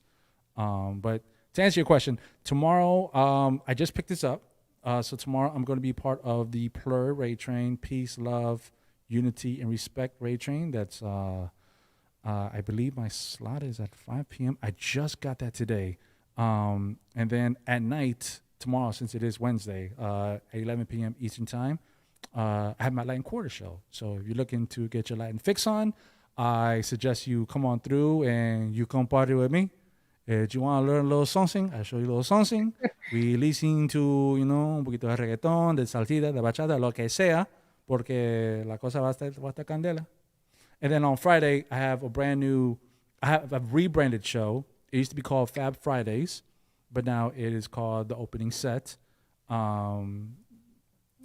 I'm not really going to get into it, but yes, it used to be called Fab Fridays. Now it's called The Opening Set. The Opening Set, the concept is pretty much open format, where it's just open format. It's just the vibes I'm just trying to set, to set for your weekend. And once again, Wednesday, Latin Quarters, and then on Mondays, my hip hop and R&B mix show. But on the other days, I have pop-up shows. On the other days, they each have their own concept. Like today, Tuesday, I had the Happy Tuesday, which was pretty much retro. Thursdays, I try to have an EDM show. And then Saturdays and Sundays, I kind of don't try to stream. But if I were to pick between either streaming on Saturday or Sunday, I would pick more so on Sunday, because Sunday, I really love doing my my Hearts and Beats R&B show, in which I'm pretty sure the community loves it when I get into my feels. Because when I get into my feels, like the crab comes out of me. I really, Okay. Awesome. I really get Awesome. crabby. So yeah, I get crabby. Make sure you guys are adding. You guys, it's Fab Forte. We're gonna head out before my landlords disconnect the Wi-Fi on me. But I'm just gonna say, is there any? Can you see anyone online that you would like to raid into? Let me know. We can do that. I haven't If not, even. Oh crap, my girls. I don't know if you could see. If not, that's okay. If not, I could try to find someone here. Who would we love to raid into? All right. Kai Sanat. No, I'm kidding. you even that was a joke. I honestly I would give you the honor and go ahead and rating us into somebody. I mean, it'll definitely help you out with your networking, and that's pretty much what I would love for you. I'm okay. I've done this like 4 years. I think I'm kind of, you know, I'm exhausted with it, so I'm okay. I'm good. But oh yeah, one thing I will mention too. I started a new channel. If you guys are interested, that's my new DJ channel. I won't be playing music after September 1st on this channel. I'm going to keep my main channel strictly talk, my talk show, and then my new channel is under DJ Honeyflow Music. So if you guys are feeling the vibe, then yeah, add me. If not, that's cool too. I'll see you guys in these Twitch streets. And thank you guys for coming and hanging out with us. Oh my gosh, almost 4 hours, you guys. Okay, so I'm going to just have a look to see who's on. Wow, there's so many people on tonight. Yeah, you guys could have been anywhere and you're here with us for 4 hours. That's amazing. So thank you guys for sticking around this long, and I hope you learned, something more about Itsfabforte. Like learned a lot You more can just about call him. me Fab, honey. Oh yeah, You Fab. just call me Fab. It's Okay. okay. You don't need to say out my entire name. Just it's Fab. Fab. I get it, Hmm. but there's a Okay. reason why I changed my name from the previous alias up until now. Just because I love it when everybody just says "Yo, Fab." 'Cause Oh, whenever okay. when anybody says Fab, I know they're talking to me. I know they're not, talking to the entity, and they're just talking to me. Which is one of the reasons why I rebranded myself from DJ Kid Polo to Fab Forte, because of the fact that I kind of felt like the entity Kid Polo was this, ego that I had to turn into, or I had to be like a character, right? Like an avatar. Like, okay, well, now that I'm in the club, this and that, I am DJ Kid Polo, and I gotta carry myself a certain way. And if anybody were to call me by my real name, I would be offended, or the case may be. Quick story. So I remember one time I went out to a very like a big event, and I remember I took one of my female cousins with me. When we went to the event, we were having fun and such. And I remember I was around like a certain group of individuals, like important individuals. And she comes up to me and she's just like, "Hey, DJ Kid Polo, we need to go, let me show you something real quick." And I look at her and I'm just like, what you just call me? She's like, "DJ Kid Polo, right?" I'm just like, "Are you being funny or are you serious?" She's just like, "That's what everybody calls you." And I looked her dead in her face, and I was just like, "But you're not supposed to call me that. You're my family. I don't want you calling me by that. I want you calling me, what did you call me that our entire lives? What you call me? Call me Fab, right? So just because I'm DJ Kid Polo in this area does not mean that you should be calling me that. You're my family. It helps me differentiate who really knows me outside of the industry and who knows me in real life." So just to kind of kill that, that sort of boundary, is just like, okay, you know what? Let me just give everybody the ability just to call me by my real name and just be like, "Yo, Fab. Hey, Fab, what's going on, Fab?" Like, cool. That you call me by my real name. You're not feeding an ego that I have to maintain. You're calling me by me, and I don't have an ego. I just have love for you to give you if you need it. No, I get that. Yeah. I think you broke the second record, 4 hours. Dream Citadel, I think it was like 12 hours we were talking. That was crazy. So we're supposed to 12 go off. hours? What are y'all Yeah, talking about? Y'all gossiping we at were that supposed to point. go. No, we were supposed to go off camera because he was helping me with some stuff, and then we just started talking, and then it literally was like live, but I already rated out. So then people started coming back slowly, and they're just like, "Ooh, I feel like I'm." It was actually a hilarious show. They're like, "Ooh, I feel like I'm watching a date at Cheesecake Factory between you two." Like he wasn't. I mean, we weren't interested. He wasn't interested in me. I wasn't interested in him. But like people were thinking because we were vibing because he's a really great guy, right? Like to sit down and talk to. So I think it was like 10 hours. Then he went Oprah Winfrey on me. I'm like, "Oh my gosh, we got to rate out." And so it literally felt like we were like, it was just me and him, and people were coming back slowly, creeping, like with binoculars, like looking through the window at us. But salute to Dream Citadel. He dropped the record for the longest, and I think 12 you hours. are gonna hit the second record, 4 hours today for sure. I But it was honestly didn't fun. think we're gonna get past 2 hours. Oh no, everyone gets past 2 hours with me. Come on. Like all the guys say that to me. They're like, "Oh, what are we going to talk about?"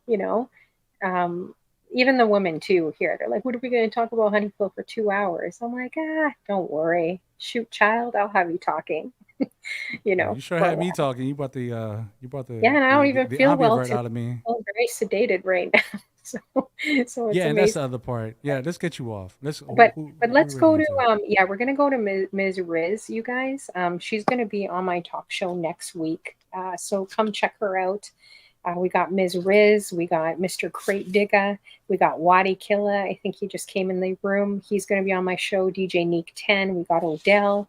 I'm gonna be digging for more people in the industry too. I hope to have some surprises here. I'm not gonna tell until it gets solidified. So hopefully I can, and they'll come on my show and see something in this show to come on as well. So those are some of the people that I have coming up in the next couple months.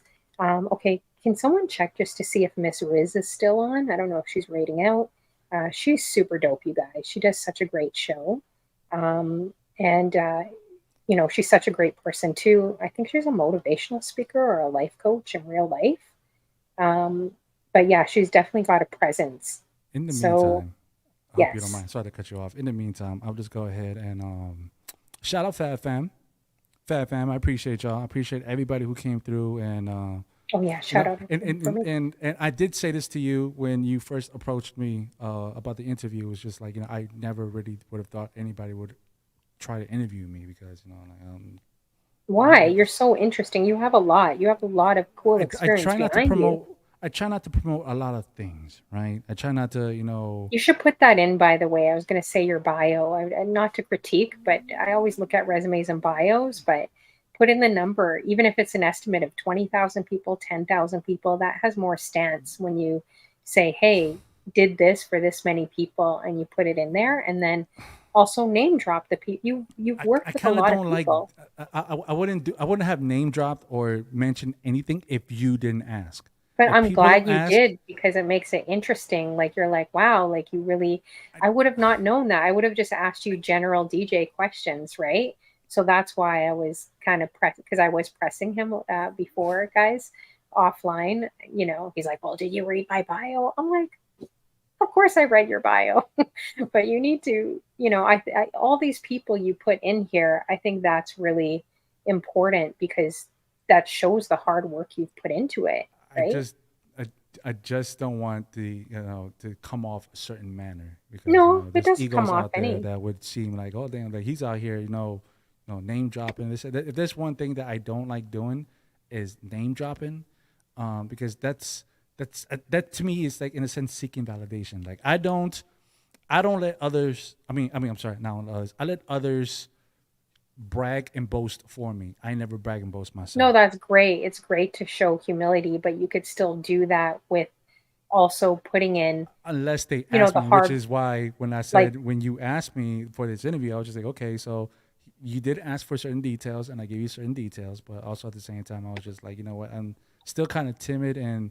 in giving you certain information, but I know at the end of the day, this is the content that you need in order to and it doesn't matter project. how long ago it was, right? Like, even someone said that to me with my resume. Hey, people are going to want more details. Like, if you did a stage event, how many people was it in front of that you estimate? Like, who were you partnered with, or what companies or artists? You know what I mean? So I do realize too, when someone's check out your resume or bio, it really has more stance when you say, hey, I was in an arena of like 20,000 people than just saying, hey, I just DJ'd a comedy event in an arena. It's up to you. I mean, everyone's different. But that was some advice that was given to me that has helped me over the years, being specific and having numbers with it. And it shows the hard work that you have put in, right? That, because if I didn't know any of this, I would have just asked you general DJ questions like a lot of DJs that I ask, right? But the fact that Like you what is have so much rich experience, like, like what is this knob that's over here, and what does that do? Like those are the DJ no, questions, I or mean, like no, like what's your most memorable event? Like your basic questions. Like I didn't really ask you, like, I didn't dive into the questions. I dived more into your bio, and there's still more to talk about, right? Because it's interesting. Doesn't matter if it was you did skip a 10 or lot of 20 years things, ago. but we don't. Boyfriend, I did not skip a lot of things. I have everything written down here, everything that you guys could see in here. I Well, I'm definitely not did going to not mention skip. anything else because I don't want to keep you on any further that you need to be kept on Yeah, I know. because I Cool. know I got that to you're get not going, feeling well, actually. and Yeah. just for the fact of you, just But I did cover, I tried you covering truck through everything in this. 4 hours. I really did, except maybe going into your tweak battle and more of your Twitch show. But honestly, I felt like we covered a lot. Do you guys not agree? We did cover a lot. I rate chicken scratch on here. And if you feel We like we covered covered your a lot, entire then bio. I'm content with that because Yeah, we we could just did. talked We did. about just whatever generic DJ questions, and I would have been fine by that. Like I Yeah, said, but I I'm really wasn't glad that expecting people this. got to see a little bit more because you have done a lot of stuff, right? And we have covered a lot. It would probably take another 2 or 5 hours to cover maybe other things you've done, but I think we covered I'm coming like for quite you, a bit Dream in your Citadel. bio. All right, Dream Citadel, guys, I'm coming for you. we are going to head out to Miss Riz. So stick around at her. She does a great show. Thank you guys for coming through. I appreciate all you guys. We're going to start the raid. Thanks for coming through, tuning in for the last 4 hours. Make sure you guys are adding Itsfabforte. And thank you so much for doing this with me. It was awesome. It was fun. It was fun just joking with It you was too. fun. Yeah. Now I need to just go just ice down my ears a bit because having headphones on I feel Oh my yeah, ears I yeah. feel my 4 hours ears is a lot. inflamed right now. I know I need to grab some tea too, but it was fun. It was good. You're a good sport too. So, all right, guys, we are going to Miss Riz. Good to see everyone. I think the raid is almost going through. LaShawn, ABC Oakland, uh, Michelle Cakes, L Boogie, everyone else, Steven 929, Latina, J Rock, ABC Oakland, DJ Ron Love, Margeless, and everyone else that's come through. Thank you guys. And we'll see you again. L Boogie, you are hilarious. We'll definitely see you guys in these Twitch streets. Lala, don't forget, I need to see you in the HR office as soon as the chat. Whirlwind Dreamer slips in the room. Water Killer. Yeah, shouts to the Clarky. chat. Shouts to everyone who came through. Thank you once again, Fab Fam. I love you. And of course, honey, thank you again. Chat, I'll see y'all on the next run. And remember, when y'all see me out and about these Twitch streets, Fab. Oh, there we go. Oh, did it? I think it just went through. I don't know why we have to do this a few times. Sometimes it leaves people behind. So if it's left you behind, you guys, we're going to Ms. Riz. Make sure you guys check her out. She's super dope, does a great show. She's wearing a really nice hat. Oh my I goodness. know, I need her. see it. I love her hat. Like, not like I need another one, but I really, really want her hat as well. Okay, so we're going to try one more time, and I think we're good to go. Okay, let's see here. Yeah, thanks for sticking around 4 hours. Wow, with me. I kind of That's insane. dedicated this night to you. Like, Oh, well, when I you didn't think we'd be 4 hours. I'm like, wow, shoot. Yeah, I mean, it was good though. It was good. Well, here's the thing for next. There is the next time. Oh, So you I'm just gonna know. end the stream too, I think.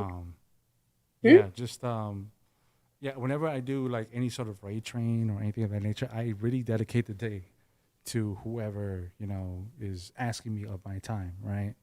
And that's kind of makes just that's exactly what I do. It's just like if you asked me that you were gonna do this tonight, and I just want to give you an adequate amount of time because I hate to rush things. I hate to say, hey, guess what? I kind of got to go because I got to go. But like I said, I dedicated the time to you. But I wish I was a little bit more cognizant of your health right now. Oh no, that's okay. No, it's okay. It was good. It was. I'm glad we got through tonight. It was a lot of fun, and thank you for raiding in. I'm going to end the stream actually right now, but I'll see you guys, and I'll definitely see you soon then too. So have a great night too, and thanks for coming. Appreciate it. All right.